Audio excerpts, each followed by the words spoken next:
যে সৌদি আরবের বাদশা সে পরিপূর্ণ মুসলিম না, কিন্তু আপনি কথাটাকে ঘুরিয়ে অভি ভাই একটা সাপোর্টিং ওদের কথা উপর বলতে পারি? সকলকে সাপোর্টিং মিক্স করে নিলেন। ঠিক আছে, না, এখানে সৌদি আরবের অ্যাবসলিউটলি না। সাপোর্টিং আপনি আপনি এখানে বলছেন, সৌদি আরবের বাদশা পুরোপুরি মুসলিম না, কারণ তারা বিধর্মীদের সাথে সম্পর্ক রাখে। এই কথাটা বলছেন, জি এখানে যতজন মানুষ জি আছে তারা শুনছে, তারা বলবেন যে জি হ্যাঁ আমার কথাটা আমি ঠিক। বল কিন্তু আমি বলছি কিন্তু শুনুন, আপনি যদি এই আমার কথা কথা শেষ ঘোরানো, করতে হবে না। এই কথা যদি আপনি এটা ঘোরানো, আলাদা সেলিম, সাবজেক্ট। শুনুন, আমার কথা এই শেষ কথা করতে যদি দিন আপনি আমাকে। ঘোরানো, কিন্তু এটা তো আপনাদের ধর্মের মূল কথা, এই আরে কথাটা যদি বাবা, আপনি ঘোরানো। আমি বলছি তো, আমি বলছি, আমার কথাটা শুনুন একটু। শোনেন, স্বার্থের জন্য বিধর্মীদের সাথে নবী মোহাম্মদও মিল রাখছে, তাদেরকে ঘুষ দিছে যে তোমরা যুদ্ধের মাঠে আসো না। মানে স্বার্থের জন্য এমন কোনো কাজ নাই, ইসলামের কোনো নীতি নাই। যে কোনো মিথ্যাচার, যে কোনো পিছন থেকে আঘাত করা, সবকিছু করা জায়েজ ইসলামের জয়ের জন্য। তো তারা তাদের নিরাপত্তার জন্য কাফেরদের সাথে হাত মিলাইছে। এটা তো কোনো অন ইসলামিক পন্থা না, এটা ইসলামেরই খুব একটা খুব ধোঁকাবাজ। ভালো ওনারা ব্যাখ্যা যে করেছেন। দরবেশ ভাই, ওনারা যে দরবেশ ভাই, ওনারা যে আহ, সৌদির গ্র্যান্ড দরবেশ ভাই, মুফতি, আজকে আমি ভিডিও দেখলাম সৌদির গ্র্যান্ড মুফতি বলছে যে সৌদি আরবিয়া ইসরায়েলের সাথে সম্পর্ক রাখা উচিত হয়নি, কারণ এটা কোরআনের বিরুদ্ধে।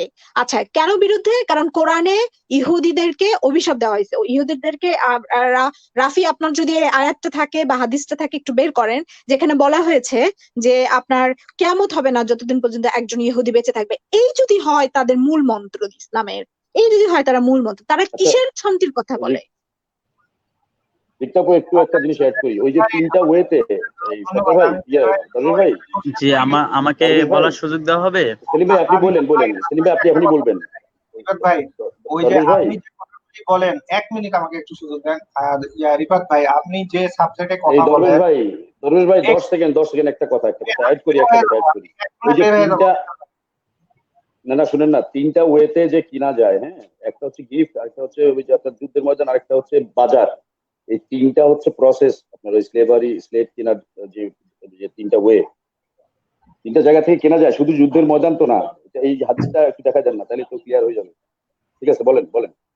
আরে ওরা ছেলে মানে এটাকে তারা দাসী হিসেবেই সৌদিরা মেনে নিছে। সৌদি সরকারও জানে যে চার দেয়ালের ভিতর কি হতেছে।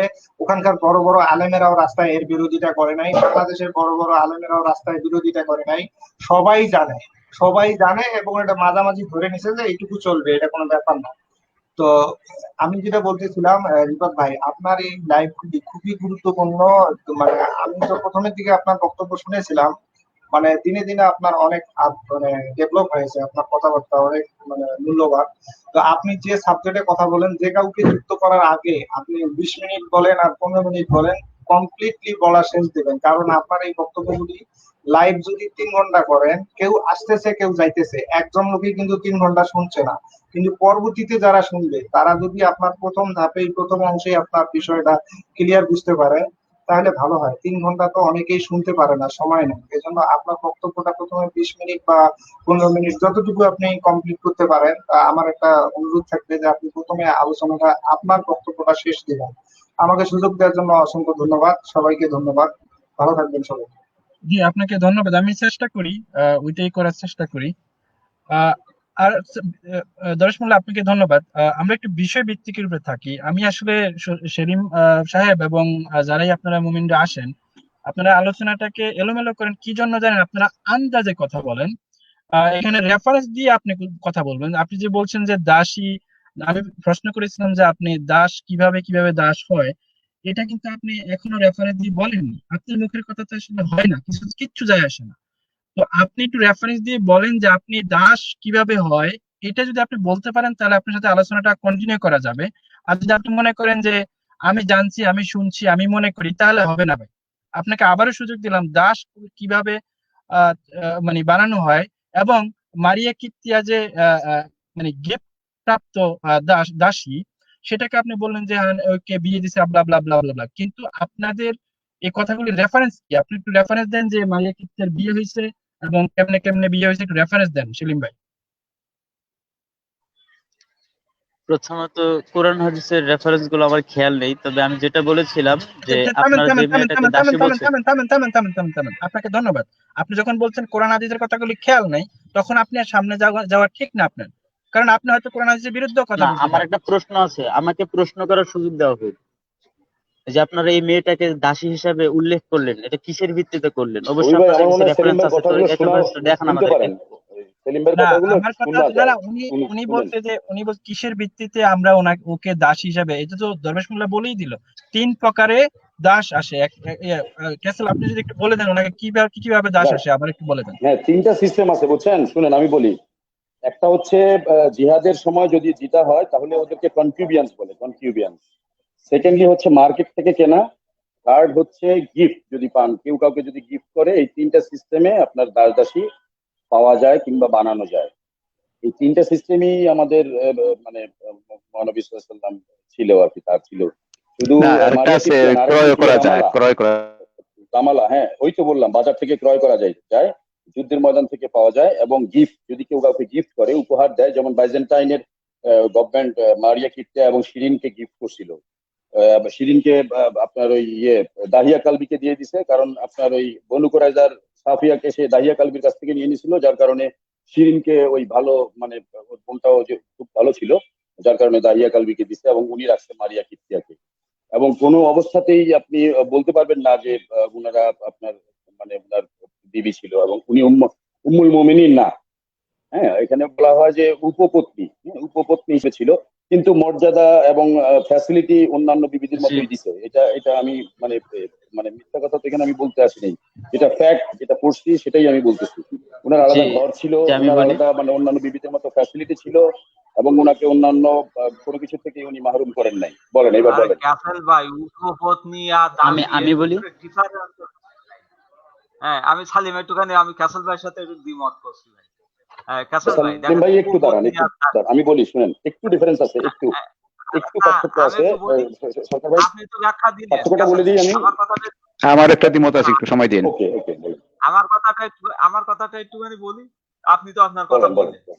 এখানে দেখেন, না না, আপনি বলেন। দাসীর সাথে যখন আপনি সহবত করবেন, তখন আপনি তারে ভালো পোশাক আশাক দিবেন না, তার গায়ে সেন্ট মাখাবেন না, তারে গোসল টোসল করাবেন না। তা না হলে তো আপনার কি হবে? আপনার ওই যে যখন ওই যে আপনি সহবত করতে যাবেন, তখন তো গায়ে গন্ধ বেরোবে। তো উপপত্নী ওই রকম, তার কাছে সে যখন যেত, তাহলে কি করতে হতো? তার ওই রকম একটু ভালো জায়গা টায়গা দিলে, একটু ভালো খাট, ভালো একটু লাইট টাইট দিলে এই সুবিধাটা তুই। এর মানে এই না যে আপনার উপপত্নী মানে পত্নী। মানে আপনি দেখেন যে উপপত্নী, কনকিউবাইন, হ্যাঁ, এই যে আচ্ছা, ইংরেজিতে। একটু পার্থক্য, আচ্ছা পার্থক্য আরেকটা আছে, শুনেন, এখানে আরেকটা ছোট্ট পার্থক্য আছে। সেটা হচ্ছে যে উপপত্নীর সাথে সেক্স করার সময় পারমিশন লাগে না, বুঝছেন? তার অ্যাকসেন্টে, তার মতামতের কোনো মূল্যই নাই। কিন্তু বিবির সাথে পারমিশন লাগে, অ্যাকসেন্ট লাগে আর কি। লাগে আধুনিক মানে আইনে, লাগে আধুনিক আইন, কিন্তু ওই নবীর আচ্ছা আইনে সরকার লাগে ভাই, না। ভাই সরকার ভাই, একটা আমার ব্যাপার একটা আছে। প্রশ্ন আছে। আমি একটু বলি যে প্রত্যেক নবীর প্রত্যেক স্ত্রীর জন্য আলাদা ঘর, আলাদা সমস্ত কিছু ব্যবস্থা ছিল। তাহলে যদি তাকে মর্যাদা দেওয়া হয়, তাহলে মারিয়া কিপ্তিয়ার জন্য কি আলাদা কোনো ঘর ছিল?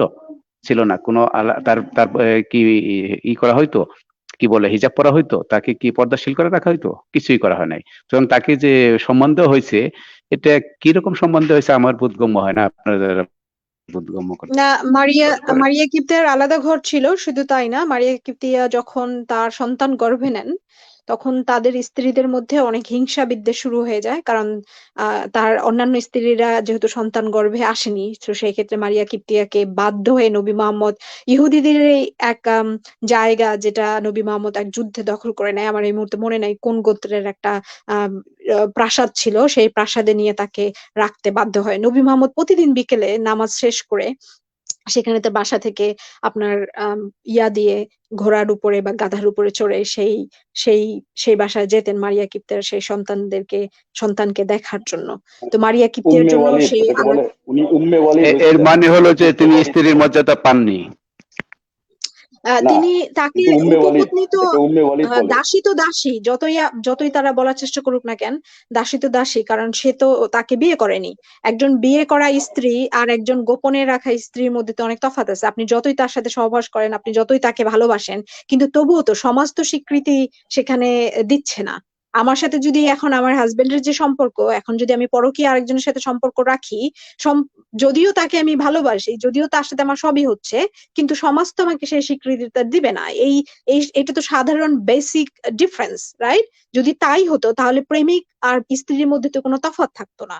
তো দাসী আর উপপত্নী, সরি, পত্নী আর উপপত্নী, এই উপশব্দটার মধ্যেই তো একজন উঁচু একজন নিচুতে আছেন, তাই না? উপপত্নীর বেলায় তার কোনো নিতে হচ্ছে না, আপনার কোনো কনসেন্ট নিতে হচ্ছে না, যদিও পত্নীর বেলায়ও তাদের কোনো কনসেন্ট নিতে হয় না সহবাসের বেলায়। তো যতই মুসলিমরা এখন বাধ্য হয়ে মানবিক হয়ে বলার চেষ্টা করুক না কেন যে না না উনি দাসী থাকলে ওনার এই রাইট ছিল, একটা কথা হচ্ছে আপনি একটা পশুকে অনেক লম্বা দড়ি দিয়ে পায়ে শিকল বেঁধে দিতে পারেন, সে যতদূর পর্যন্ত যায় সেই সীমানাটাও কিন্তু আপনি নির্ধারণ করে দিতে পারেন, কিন্তু আপনি যখন একটা পশুকে ছেড়ে দিবেন সেটা তার ব্যক্তি স্বাধীনতা। কিন্তু আপনি সেই পশুটাকে রাখছেন, কিন্তু এত লম্বা দড়ি দিয়ে রাখছেন, পায়ে বেড়ি শিকল বাঁধাচ্ছেন যে সে অনেক দূর পর্যন্ত যেতে পারে, যেটা হয়তো খোয়ারের ভিতরে যদি আপনি রাখতেন সেই প্রাণীটা যেতে পারতো না। দাসীর বিষয়টা অ্যাকচুয়ালি দ্য সেম। হ্যাঁ, দাসীর বিষয়টা হচ্ছে যে নবী মোহাম্মদ বা মুসলিমরা যেভাবে দাসীকে পোর্ট্রেট করে যে না মারিয়া কিপ্তিয়া দাসী হলেও তার মর্যাদা ছিল, কিন্তু সেই মর্যাদা দিয়ে কি করবো ভাই, আমাকে তো দাসী বানানো হয়েছে, আমাকে তো উপপত্নী বানানো হয়েছে, আমাকে তো পত্নী বানানো হয়নি, তাই না? উপপত্নী হওয়ার ফলে যে ধরনের আপনার একজন পত্নী হওয়ার ফলে যে ধরনের সুযোগ সুবিধা, উপপত্নী হওয়ার ফলে তো একই সুযোগ সুবিধা পাবে না, তার অধিকার তো তার না, চেয়ে কম, তার সম্পত্তিতে অধিকার পাবে না, আর কোনো কিছুতে সম্পত্তিতে অধিকার পাবে না। হ্যাঁ, এক্স্যাক্টলি। হ্যাঁ। আর নবী মোহাম্মদ মারিয়া কিপ্তিয়াকে আপনার পরবর্তীকালে দাসী দাসী থেকে করে দিলেন তার সন্তান জন্ম দেওয়ার কারণে, কারণ উনি দেখলেন যে এটা তো আমার মানে আমার উম্মে ওয়ালিদ হলে না, একটু না, সমস্যা তাও পায়। কিন্তু তাও সরকার কিন্তু সরকার ওয়ালিদ হয়। সরকার আপনি একটু এই হাদিসটা পড়েন তো, ওই সেলিম তো চলে গেছে, সরকার আপনি একটু এই হাদিসটা পড়েন একটু সবার উদ্দেশ্যে। আচ্ছা, পড়ছি, দাঁড়ান। আরেকটা বিষয় একটু, ঘরটা কিন্তু গর্ভবতী হওয়ার পরেই দেওয়া হয়েছে, আগে দেওয়া হয়নি। হ্যাঁ, ঘরটা গর্ভবতী, উনি যখন গর্ভবতী হন তখন তাকে ওইখানে নিয়ে যাওয়া হয়, কারণ তাকে নিয়ে সবাই সন্দেহ করছিল যে এটা নবী মোহাম্মদের বাচ্চা না। ইব্রাহিম আচ্ছা, আত্মাভিমান। তাহলে সরকার হ্যাঁ, আপনি একটু, সরকার আত্মাভিমান। আপনি থামেন, সরকার আপনি থামেন। সেলিম আপনি একটু হাদিসটা পড়েন তো ভাই, যেটা আপনার দাবি, এই হাদিসটা একটু পড়েন। সেলিম, সেলিম আছেন আপনি? সালিম আসছে? আসছে আসছে। ও বোধহয় মিউট করে কথা বলতেছে। এই না সালিম মিউট মিউট, করেন এই না। আনমিউট করে কথা বলে। সেলিম আপনি একটু হাদিসটা পড়েন। শুনতে পাচ্ছেন আমার কথা? হ্যাঁ হ্যাঁ, আপনি একটু হাদিসটা পড়েন, যেহেতু আপনার দাবি যে আমরা ভুয়া মিথ্যা তথ্য বলছি, এখানে হাদিস এবং কোরআনের আয়াত কেন এই হাদিসটা মানে সবকিছু আছে, আপনি একটু পড়েন তো। এখানে দেখেন তো মারিয়া কিপ্তিয়া কি দাসী ছিল না বিয়ে হয়েছিল, দেখেন। আমার কথা শোনা যাচ্ছে? না ভাই, আপনার হ্যাঁ, কথা হ্যাঁ, শোনা সালিম যায় না। যাচ্ছে, এখন শোনা এখন যায়, শোনা কিন্তু যাচ্ছে। যখন বলেন তখন শোনা যায় না। যে হাদিসটা একটু সামনে আনলে ভালো হতো। আপনি কি ল্যাপটপ থেকে না মোবাইল থেকে? আমি মোবাইল থেকে আছি। আচ্ছা, তাহলে সরকার আপনি একটু পড়েন। আচ্ছা, পরিচ্ছেদ 4, আত্মাভিমান। আত্মাভিমান মানে নিজে নিজে, কিন্তু মানে আমি মনে করেন যে আপনার পরে আমার একটু অভিমান হলো, এটাকে বলে আত্মাভিমান। আচ্ছা, ইব্রাহিম ইবনু, এই হাদিস নাম্বার হচ্ছে 3961। ইব্রাহিম ইবন ইউনুস ইবন মোহাম্মদ হারান রহমাতুল্লাহ আনাস থেকে বর্ণিত। তিনি বলেন রাসূলুল্লাহ সাল্লাল্লাহু আলাইহি ওয়াসাল্লামের কাছে এক বাদী ছিল, যার সাথে রাসূলুল্লাহ সাল্লাল্লাহু আলাইহি ওয়াসাল্লাম সহবাস করিতেন। এতে আয়েশা এবং হাফসা রাসূলুল্লাহ সাল্লাল্লাহু আলাইহি ওয়াসাল্লামের সাথে লেগে থাকলেন। মানে ওই যে ঝগড়াঝাটি হতো, কি তুমি আমারে কম দিয়ে ওদের সাথে এই যে করতেছো, তুমি ওই সারা কড়াইতে যে এই যে মাছ ভাজাভাজি করে বেড়াচ্ছ। হ্যাঁ, পরিশেষে রাসূলুল্লাহ সাল্লাল্লাহু আলাইহি ওয়াসাল্লাম সেই বাদীটিকে নিজের জন্য হারাম করে দিলেন। এর পরিপ্রেক্ষিতে আল্লাহ পাক নাজিল করেন, মানে ওইখানে যেই দেখেন এই যে আরাম পেয়ে গেল, এই যে হাফসার সাথে এই যে আরাম পেয়ে গেল, এখন আরাম পাওয়ার পরে ওই যে বিবিদের সাথে একটু ঝগড়াঝাটি হওয়ার পরে এইবার বললো কি যে না, এ তো আর করা যায়, তখন ওই করে দিতে দেওয়ার পরে এইবার পরকীয়ার কিন্তু একটা আছে, পরকীয়া বা অবৈধ মানে যে ইলিসিট লাভ অ্যাফেয়ার, এর কিন্তু একটা টেস্ট আছে আলাদা। এই টেস্টের কারণে এবার তিনি কি চিন্তা করলেন কি তাই না, একটা আয়াত যদি আমি নাজিল করে দিই, আমার তো সর্বশেষ অস্ত্র বা এটা পারমাণবিক অস্ত্র এটাকে বলা হয়, এই আয়াতটা কিন্তু নাযিল করে দিলেন, হে নবী, আল্লাহ আপনার জন্য যাহা হালাল করিয়াছেন তা আপনি নিজের জন্য কেন হারাম করে নিয়েছেন। হ্যাঁ, তাহকিক সহি। হ্যাঁ, ঠিক আছে। জি, তো সেলিম ভাই, আপনি এই হাদিসের উপর কোনো মন্তব্য দিবেন? জি, আমার পূর্বে থেকে কয়েকটা কথা ছিল। তো না, আপনি প্রথম কথা পূর্বগুলি হলো তো যে এই কথার মধ্যে, না, পূর্ব যে কথাগুলি ছিল এই একই কথা, এটাই ছিল। আপনি এটা নিয়েই কথা বলেন। এটা নিয়ে কথা হলো, আমার বিষয়টা বুঝতে খুব কঠিন হচ্ছে যে মারিয়া কিপ্টিয়া তো আমরাও দাসী মানি, কিন্তু এই দাসীর সাথে আপনাদের এই বর্তমান যেই প্রেক্ষাপট নিয়ে আপনারা কথা বলছেন এর সাথে কি সম্পর্ক? আমরা তো মানি যে মারিয়া কিপ্টিয়া একজন তার দাসী মানে ছিলেন। আপনি মানেন যে সমস্যা দাসীর কোথায়? সাথে সহবত করা ইসলামে আছে, এটা হালাল, এটা আপনি তো মানেন। জি, যেটা মানি, জি মানি, আচ্ছা, তাহলে কিন্তু আপনি যেটাকে দাসী বলছেন বাজার থেকে দাসী কেনা এটাকে আর আমরা বাংলাদেশ মানি না। থেকে, এক সেকেন্ড ভাই, বাজার থেকে দাসী কেনা, আপনি যদি সৌদি আরবে বসবাস করেন, এই কোরআন মানেন, হাদিস মানেন, তখন তারা যখন বাংলাদেশ থেকে এই যে গৃহকর্মী কিনে নেয়, এটা কিন্তু দাসী কিনে নেয় রে ভাই, বাজার থেকে কিনে নিচ্ছে, মার্কেটে উঠছে এটা। এই জন্য তারা বলছে 25 বছরের পরে হতে হবে, কারণ ছোট ছোট দিলে তারা মারা যায়, আত্মহত্যা করে, তারা বিরক্ত, আমাদের উপর তারা বিরক্ত যে তোমরা এত কচি কচি পাঠাও কেন, একটু 25 বছরের ঊর্ধ্বে পাঠাও, যাতে আমরা ভালো করে ভোগ করতে পারি। তো স্বাভাবিক বিষয় ভাই। এবং কি অভি ভাই, আপনার ওই সন্ধ্যাবেলায় বাবার সাথে এবং কি গভীর রাতে ছেলের সাথে এবং কি মাঝে মাঝে তাদের দাদাও চলে আসে, মানে এই এই এই অভি ভাই, আমি সেদিন আপনার কাছে একটা প্রশ্ন করেছিলাম, মানে একই দাসী কি বাপ ছেলে দুইজনই ইউজ করতে পারবে? এরকম কি কোন হাদিস বা কোরআনের আয়াত আছে? আচ্ছা, এটা ভিন্ন সাবজেক্ট, আমরা একটু এই আলোচনায় থাকি। সেলিম ভাই, আপনাকে ধন্যবাদ। আসলে আমি চাই না আলোচনাটাকে এলোমেলো করতে। সেলিম ভাই, আপনাকে ধন্যবাদ। আপনার কথাগুলো না আমার ওই ভাই আমি কিছু আমি আপ- আলম ভাই, আপনি যাওয়ার আগে ওই ভাই আমি একটু কথা বলতে চাচ্ছিলাম। আলম ভাই, আপনি আলম কথা ভাই, বলার আমার আগে, প্রশ্নের আলম ভাই, উত্তরটা দেন তো। আলম ভাই, আপনি কথা জি বলার জি আগে বলেন। আমি একটু খুবই অন্যায় হয়ে যাবে, এখানে আরো অনেকে এসেছেন। আলম ভাই এই যে চলে গেছেন মনে হয়, কি ইকরামুল অনেকক্ষণ ধরে ইয়ে করতেছেন। আলম ভাই বেশিক্ষণ থাকে না তো, আলম ভাই একটুখানি শুনেন। অভি ভাই, হ্যাঁ, আচ্ছা আমি আচ্ছা, আলম বলার ভাই বলেন আপনি। আচ্ছা, আমি আমার সেলিম ভাইয়ের কাছে প্রশ্ন, যে এখানে সৌদি আরবে যে কর্মকাণ্ডগুলা করতেছে, এই বাংলাদেশে এই দাসী এই যে নারীদের উপরে এই যে অত্যাচারগুলা করতেছে, এই অত্যাচারগুলা এরা এই বাংলাদেশের মাওলানারা ঘৃণা করে। তারপরে আপনার এই যে সৌদি আরব ইহুদিদের সাথে শান্তি চুক্তি করছে, এটাও এরা ঘৃণা করে। তারপরে এই যে আমেরিকার সাথে আমেরিকার প্রেসিডেন্ট, তো তারা প্রেসিডেন্ট এবং ফার্স্ট লেডিকে সৌদি আরবে নিয়ে এদের সাথে খুব সুসম্পর্ক, মানে এই যে নাসারাদের সাথে সম্পর্ক, এটা আমাদের কোরআন হাদিস মোতাবেক এটা এলাও না। কিন্তু আমাদের দেশের মাওলানারা একটা কার্টুন আঁকার জন্য আজকে 3 দিন 4 দিন বাংলাদেশে এমন ভাবে আন্দোলন করতে আছে, মানে মনে হয় যেন 50 জন মারা গেছে। এখন এরা এই সৌদি আরবের বিরুদ্ধে মানে আন্দোলনটা করতেছে না কেন? একটা দিনও তো দেখলাম না। আজকে 5 বছরের মধ্যে যে এই মেয়েগুলা এইভাবে আসতেছে মৃত অবস্থায় তাদের অত্যাচারের কারণে, এবং এই ইহুদি নাসারাদের উভয়ের সাথে যে তারা শান্তি চুক্তি করতেছে, এই জন্য এরা আন্দোলন করে না কেন?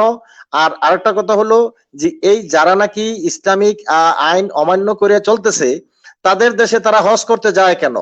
তারা কেন বাধা দেয় না যে না আমরা আর সৌদি আরবে যে ইসলামিক ধারায় নাই, তাদের দেশে আর আমরা হজ করতে যাব না? এই আন্দোলনগুলা কেন করে না? এটা আমি একটু জানতে চাই। মনে মনে ঘৃণা করলে তো হবে না, এটার একটু উত্তর চাই সেলিম ভাইয়ের কাছ থেকে। আচ্ছা, আমি একটু বলছি, সেলিম ভাই উত্তর দিয়ে দিচ্ছি। সেলিম ভাই বলছে নবীর সাথে একটা মেয়ের সাথে তুলনা হয়, এটা তো বলে দিচ্ছে উনি, আপনি শুনে নাই মনে হয়। এই যে মেয়েটা মারা গেছে, এই মেয়ের সাথে কি নবীর সাথে তুলনা হয়? তো আপনি হয়তো বুঝতে পারেন না, আমরা বুঝতে পেরেছি। না না, নবীর বিষয়টা আমি আলাদা মানলাম। নবীর বিষয়টা নবীর বিষয়টা আমি মেনে নিলাম যে নবীর বিষয়ে আলাদা আইন, ভালো কথা। আপনার কথা অনেক পরে শুনেন মনে হয় আলম ভাই, আপনি মনে করেন অনেক কথা অনেক পরে শুনেন তাদের কাছে। ওই ভাই এখানে একটা কথা আছে ওই ভাই, যে নবী তো নিজেকে কখনো মহান ব্যক্তি বা তার সাথে কারোর তুলনা করার জন্য এই কথাটা দাবি করে নাই সে। তাহলে এই তার উম্মতরা ওই ছাগলের 3 নম্বর বাচ্চার মতো লাফালাফি করে। এটা ভুল হচ্ছে, এটা করেছে। তিনি বলেছে যে মানে আপনার পিতা মাতার চেয়েও তাকে বেশি ভালোবাসতে হবে, তাকে ও পিতা মাতার চেয়েও উপরে রাখতে হবে, এটা তো ঠিক মানে আছে, ভালোবাসার ব্যাপারটা ওটা অন্যদিক। এখন সে বলছে আমি তোমাদের মতো সাধারণই মানুষ, এই কথা সে নিজে বলছে, সাধারণ মানুষ আরে তা বলছে। বললে কি হয়, সে বলেছে আমার হাতে হাত দিলে আল্লাহর হাতে হাত দেওয়া হয়। আপনি কি আচ্ছা, বলেন? রিক্তা আপু মনে হয় চলে যেতে চাচ্ছেন। রিক্তা, আপনি যদি কনক্লুশন বক্তব্য দিয়ে দেন, তারপর আমরা শেষ করে দিব। না, আমি চলে যেতে যাচ্ছি বলতে, যদি আপনারা অন্য কাউকে যুক্ত করতে চান তাহলে আমি চলে যেতে না, পারি, আমার এখানে সময় আছে। না, ফ্লোর আম, খালি আছে, ফ্লোর খালি আছে। আমার আচ্ছা, আমার একটা প্রশ্ন সেলিম, আছে। আমার একটা হ্যাঁ আপনি করুন, আপনি আমাকে প্রশ্ন করতে হ্যালো চাইছেন, আপনি করুন। হ্যাঁ আপনি করুন, হ্যালো আমি শুনছি। আপনি হ্যালো করুন প্রশ্ন, আমি শুনছি। তার একটু সমস্যা হচ্ছে, উনি শুনতে পায় না আমাদের। আমি এই আমি সালিম, আপনার আপনি কথা শুনছি। একটু বেরিয়ে পূর্বে আবার ঢুকেন। সালিম, বেরিয়ে হ্যালো আবার ঢুকেন। হ্যাঁ, একটু পূর্বে আপনি, আমার কথা শোনা যাচ্ছে? আচ্ছা হ্যাঁ হ্যাঁ, অভি ভাই, আমরা আমার শুনছি। মোবাইলের আপনি চার্জ শেষ হয়ে আপনি যাচ্ছে, আমি 10 সেকেন্ড বলে দেই। আপনি সেলিম ভাইকে বলবেন যে দাসীর ব্যাপারটা যে উনি বারবার বলে যে এরা দাসী না, বাংলাদেশ থেকে যে মেয়েগুলোকে নেয় এরাই আসলে দাসী। তার কারণ কি আমি আপনাকে বলি, আপনার এখন আন্তর্জাতিক আইনের কারণে আপনি সরাসরি দাসী ক্রয় করতে পারতেছেন না, সেই কারণে আপনি ভিন্নভাবে এই মেয়েগুলোকে আনতেছেন, কিন্তু আপনি এদেরকে দাসী মনে করে আনতেছেন, দাসী হিসেবে আনতেছেন। হ্যাঁ, ধন্যবাদ। না না না, প্রথমত আপনারা যখন এই যে এই মেয়েটা দাসী প্রমাণ করার জন্য রেফারেন্স দিতে চেয়েছিলেন, তখন কিন্তু আপনার রেফারেন্স দেননি। দ্বিতীয় নম্বর, আপনার যে কারণগুলো বলেছেন এই কারণগুলো আমার মুখস্থ, ঠিক আছে। তৃতীয় নম্বর কথা, যখন রিক্তা সাহেবা যখন বলতে গেলেন যে দাসীর একটা উদাহরণ দিতে গেলেন, তখন এক্সকিউজ মি, একটু সেকেন্ড দাঁড়ান। আপনি ইনবক্সে আমাকে রিক্তা সাহেব বলে উপমা দিছেন। আই হেট দ্যাট লাইক উপমা, সো প্লিজ আমাকে নাম ধরে ডাকেন, অথবা যদি আপু বলতে ইচ্ছা করে বলেন, না বলতে গেলে কোনো সমস্যা নাই। আপনাদের এই ধরনের মানে ছোট লোকি আচরণ আমার পছন্দ না, থ্যাংক ইউ। আপনি বলেন, আমার নাম ধরেই বলেন, কোনো সমস্যা নাই। আহ, এই আপনি রিক্তা আপনি রিক্তা আপু, সালিম ওই নাম রকম না। আপা, ও নাম হয়তো ভুল করে দিছে। নাম ও ধরে ডাকা কিন্তু এটা বড় লোকি আচরণ, তাই না? না, আপনি ভালো, ইনবক্সে আচ্ছা প্রাইভেট চ্যাটেও আপনি প্রসঙ্গে বারবার থাকুন, বলছেন। প্রসঙ্গে থাকুন। না না, রিক্তা আপু উনি প্রতিবাদ করেছেন, উনি আচ্ছা। প্রতিবাদটা মেনে না নিলে আপনি কথা কন্টিনিউ করেন না। জি, আমি আমি আমি প্রশ্ন করছি। রিক্তা এই না, যিনি সালিম, আছেন, আগে আপনি উনি সালিম একটা বলছে আগে আপনি ওই যে রিক্তা উদাহরণ যে দিয়েছিল। বলেছে ওনাকে নাম ধরে ডাকবেন, না আপনি ওনাকে এইভাবে অপমান করে ডাকবেন, সেটা স্বীকার করেন আগে। জি, আপনি কি রিক্তা বলেই ডাকবেন, না রিক্তাকে আবার অপমান করে ডাকবেন, রিক্তা সাহেবা, রিক্তা সাহেব, কি বলে ডাকবেন ওনাকে না, আপনি? উনি ইনবক্সে, না উনি সাধারণ, প্রাইভেট চ্যাটে আপনি দেখেন, সেখানে লিখছে রিক্তা সাহেব। তার মানে উনি কিন্তু দেখতে না পাচ্ছেন না যে না, আমি শুনুন আমার কথা নারী। শুনুন। হ্যাঁ, আমি আমি শুনছি তো আপনার সাধারণত কথা। ভয়েসে কথা বলি, আর উনি কি আমি সাহেবের সাধারণ, স্ত্রীলিঙ্গটা জানেন না মনে হয়, উনি মনে হয় সাহেবের স্ত্রীলিঙ্গটা জানেন না, এই জন্য ভুল করতে পারে। না না না, ভুল করতে আরে পারে না। মিয়া, উনি আমার বুঝাচ্ছে কথা যে শুনুন। উনি আজব, একজন, আমি উনি উনি আমি বুঝাচ্ছে ভয়েসে কথা বলি আর ওই লেখাটা উঠে যায়, ঠিক আছে। তখন আমার নেটওয়ার্কের সমস্যা হচ্ছিল, ওই জন্য সাহেব ভয়েসে আর লেখাটা সাহেবা। উঠতে ভাই, পারিনি। সাহেব সাহেব যে আপনি বলছেন, এটার উদ্দেশ্য কি? এটার উদ্দেশ্য হচ্ছে ওনার হাজবেন্ডকে আপনি ইয়ে না, করতেছেন। আমি সাহেব বলিনি, আমি সাহেবা বলেছিলাম, কিন্তু লেখা উঠেছে ভাই, ওটা সাহেব, ডিলিট করে দেন ঠিক না, আছে। এটা ইয়েটা। আমার ভয়েস, হ্যাঁ, হ্যালো, ডিলিট করে দেন, অথবা সাহেবা লিখুন, তাও ভালো। এই যে না, আমি সালিম ওই রকম ভয়েসে ছেলে না। বলি তো, তাই লেখাটা হয়তো ভুল উঠে পড়েছে, ঠিক আছে। যাই হোক, আমার প্রশ্নটা আমি করছি যে একটু পূর্বে আপনি যখন দাসীর উদাহরণ দিতে গেলেন, তখন একটা গরুর সাথে তুলনা করলেন, এটা কতটুকু মানবিকতা? আমাকে এটা একটু বুঝাবেন আপনি। কোনটা সরি, কোনটা আবার কোনটা? বলুন। হ্যাঁ, কোনটা আমি বুঝিনি। একটু পূর্বে যখন আপনি দাসী, হুম হুম স্বাধীন এবং পরাধীন, এই দুইটা হুম জিনিস হুম। বুঝাতে গেলেন, তখন বললেন একটা গরু, তার গলাতে যদি রশিটা খুব লম্বা করে দেওয়া হয়, এর মানে সে স্বাধীন না, সে কি পরাধীন? এই যে একটা গরুর সাথে আপনি একজন দাসী, সে তো মানুষ, এই মানুষের সাথে আপনি কিভাবে তুলনাটা দিলেন, এটা একটু আমাকে আচ্ছা বোঝাবেন। আচ্ছা, ঠিক আছে। এটা আপনার কাছে খারাপ লাগলো, তাই না ভাই? যে আমি আমি মানুষের সাথে একটা প্রাণীর তুলনা করছি, এটা একটা না না খারাপ না, বিষয়, তাই তো? আমাদের আমাদের ধর্ম তো আপনাদের না দৃষ্টিতে না, অনেক আপনি খারাপ, আমার তাই না? প্রশ্নের একটু উত্তর দেন। পূর্বে বললেন যে আমি তো আপনার প্রশ্নের উত্তর দিব ভাই। আপনি আমাকে বলেন যে এই যে আমি কথাটা বললাম, যে আসলে স্বাধীন এবং পরাধীনের মধ্যে যে পার্থক্যটা, সেটা হচ্ছে একটা মানুষ, একটা প্রাণীকে যদি আপনি বেঁধে, অনেক লম্বা দড়ি দিয়ে বেঁধে বলেন যে তোমার গণ্ডি হচ্ছে এইটুকু, তার মানে কি আমি সেই গণ্ডিটা নির্ধারণ করে দিলাম। আর যদি আপনি একটা খোয়ার বানান, ঠিক আছে, খামার বানান, সেখানে যদি প্রাণীটাকে রেখে দেন, তাহলে তারও গণ্ডিটা আমি নির্ধারণ করে দিলাম। স্বাধীন এবং পরাধীন এই সংজ্ঞাটা এই গণ্ডির মধ্যেই আছে।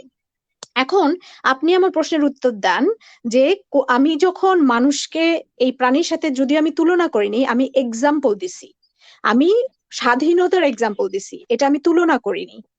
কিন্তু আপনি যদি এটা ধরেও নেন এটা অন্যায়, তাই তো, এটা খারাপ, রাইট? এটা তো মানেন যে এটা খারাপ, যে এই কথাটা আমি বলতে পারি না, মানুষকে প্রাণীর সাথে তুলনা করতে পারি না, এটা তো খারাপ, এটা মানেন না আপনি? জি আচ্ছা, জি, আমি এটাই অভি বুঝতে চাচ্ছি যে অভি আপনার না না, দাঁড়ান দাঁড়ান, আমাকে একটু সেলিম ভাই, কথা বলতে দেন, আমাকে সেলিম একটু ভাই ধরা কথা খাই বলতে গেছেন। দেন। অভি অভি আপনি শুধু একটা হাদিস দেখান, যে হাদিসে লেখা আছে আমি পৃথিবীতে 3টা ফ্যাসাদের জিনিস রেখে গেলাম, একটা হচ্ছে কুকুর, আরেকটা হচ্ছে কি জানি স্বাধীন নারী, আরেকটা হচ্ছে কি, এই হাদিসটা আমাকে একটু বের করে যে আমি স্ক্রিনে বের দেন তো। করতেছি, আপনি কন্টিনিউ করেন। আচ্ছা, তো এটা তো এই যে 3টা ফ্যাসাদের বস্তু আল্লাহ তাআলা পৃথিবীতে দিয়েছেন, সেটা হচ্ছে একটা হচ্ছে পশু, একটা হচ্ছে পশু, জি, এখানে আমি এবার বলি, সরাসরি আমি এখানে হাদিসটা জানি, ঠিক আছে, আমি হাদিসটা জানি, এই সম্পর্কে কথা হয়েছে। আপনি এবার আমি জানেন, বলি। কিন্তু এখন তো দর্শকরা একটু দেখুক যে এখানে তো আল্লাহ তাআলা নিজে জি জি, দেখান, মানুষকে, একটু দেখান, নারীকে পরে কথা হবে। নারীকে কুকুরের সাথে তুলনা করছে। গোরা, এটা হলো গোরা, গোরা এখানে গৃহ, কোথায়, গোরা এখানে কোথায় লেখা আছে এটা গৃহ উপমা ও দিন দেখি? নারী। এখানে কোথায় লেখা আছে যেটা উপমা? এখানে কোথায়? আমি যখন কথা বলছি, আমার কথার যদি আপনি প্রথম থেকে শুনে থাকেন, এটা আমি কনটেক্সে, আপনারা যদি কনটেক্সট করেন সেখানে ভালো করে বোঝার কথা যে আমি স্বাধীনতার সংজ্ঞা দিছি। আমি মানুষকে তো পশুর সাথে, আর মানুষকে পশুর সাথে যদি আমি তুলনা করি তাতেও কোনো সমস্যা নেই, মানুষ তো পশু, মানুষ তো প্রাণী, দিন শেষে তো মানুষ প্রাণী, এতেও কোনো প্রবলেম নাই। কিন্তু আপনার আল্লাহ, আপনার হাদিস, আপনার কোরআনিক গ্রন্থে যে মানুষকে নিকৃষ্টতম জীব বলা হয়েছে, নারীদেরকে ফ্যাসাদের বস্তু হিসেবে ধরা হয়েছে, তাহলে এটা কিভাবে সম্ভব? এটা অপমান লাগে না আপনার কাছে? এটা অপমানের মনে হয় না? এটা মনে হয় না যে এটা ঠিক নাই, এই কথাটা ঠিক বলে নাই, এটা ঠিক না, ইসলামে এই ধরনের কথা থাকতে পারে না, নারীকে এত ছোট করার মতো কথা থাকতে পারে না, এটা মনে হয় না আপনার কাছে তখন? সেলিম ভাই, আমার জবাব দেন, এটা মনে হয় না? আর নারী যে শস্য ক্ষেত্র, সেটা উনি কিভাবে ব্যাখ্যা করবেন?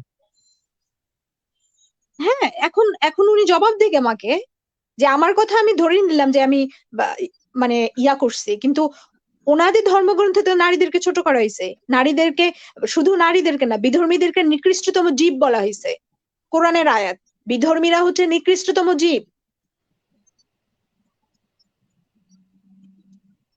সেলিম ভাই কি আছেন? সেলিম ভাই গেল। সেলিম ভাই আসলে মাঝে মাঝে কিকটা ওঠে কেন আমি জানি না। হ্যাঁ সেলিম ভাই, না, আপনি ওনাকে তো কথা দেখা বলুন। যাচ্ছে। এখন আমি আবার নিয়ে আসছি।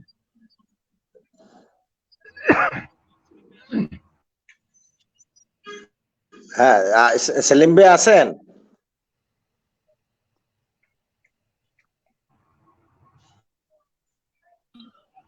জি, আমি আছি। আমার, হ্যাঁ, এটা আপনি একটু যখন পড়েন, আমার বললেন, জন্য পড়েন এটা, পশু পাখি তাড়িয়ে হ্যালো, শুভ অশুভ নির্ণয়, এটা পড়েন। জি আমি দেখতে পাচ্ছি না, আমার এখানে অন্য কিছু আছে। আচ্ছা, আমি পড়ে দেই। পরিচ্ছদ 76/43, পশু পাখি তাড়িয়ে শুভ অশুভ নির্ণয়। ইবনে ওমর রাদিয়াল্লাহু হতে বর্ণিত যে রাসূলুল্লাহ সাল্লাল্লাহু আলাইহি সাল্লাম বলেছেন, সোয়াসে ও শুভ অশুভ বলতে কিছু নেই। অমঙ্গল 3 বস্তুর মধ্যে, অমঙ্গল 3 বস্তুর মধ্যে, 1 স্ত্রীলোক, 2 গৃহ, 3 হচ্ছে পশুতে। অমঙ্গল 3 বস্তুর মধ্যে, 1 স্ত্রীলোক, 2 গৃহ, 3 হচ্ছে পশুতে। এটা আপনি আমাকে বলেন, এটা কিভাবে নারীকে সম্মান দেওয়া হইলো?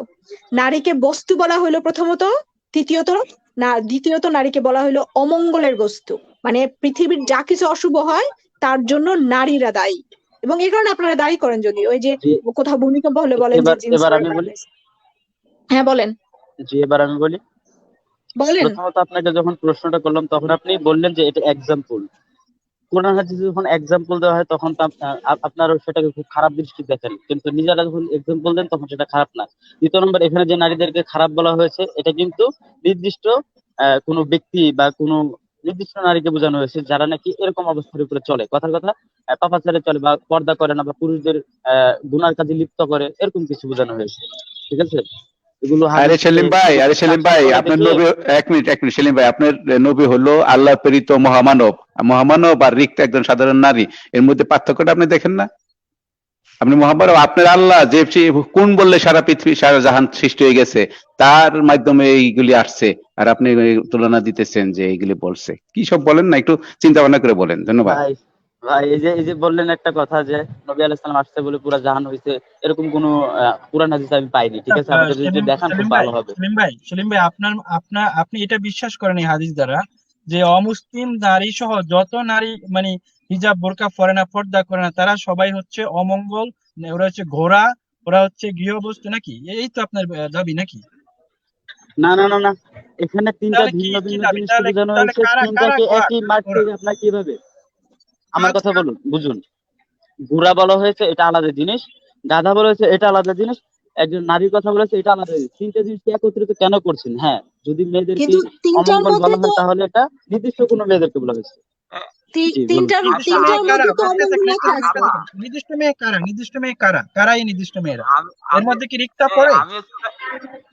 আমি একটুখানি বলি, হ্যাঁ, আমি 30 সেকেন্ড বলি, হ্যাঁ।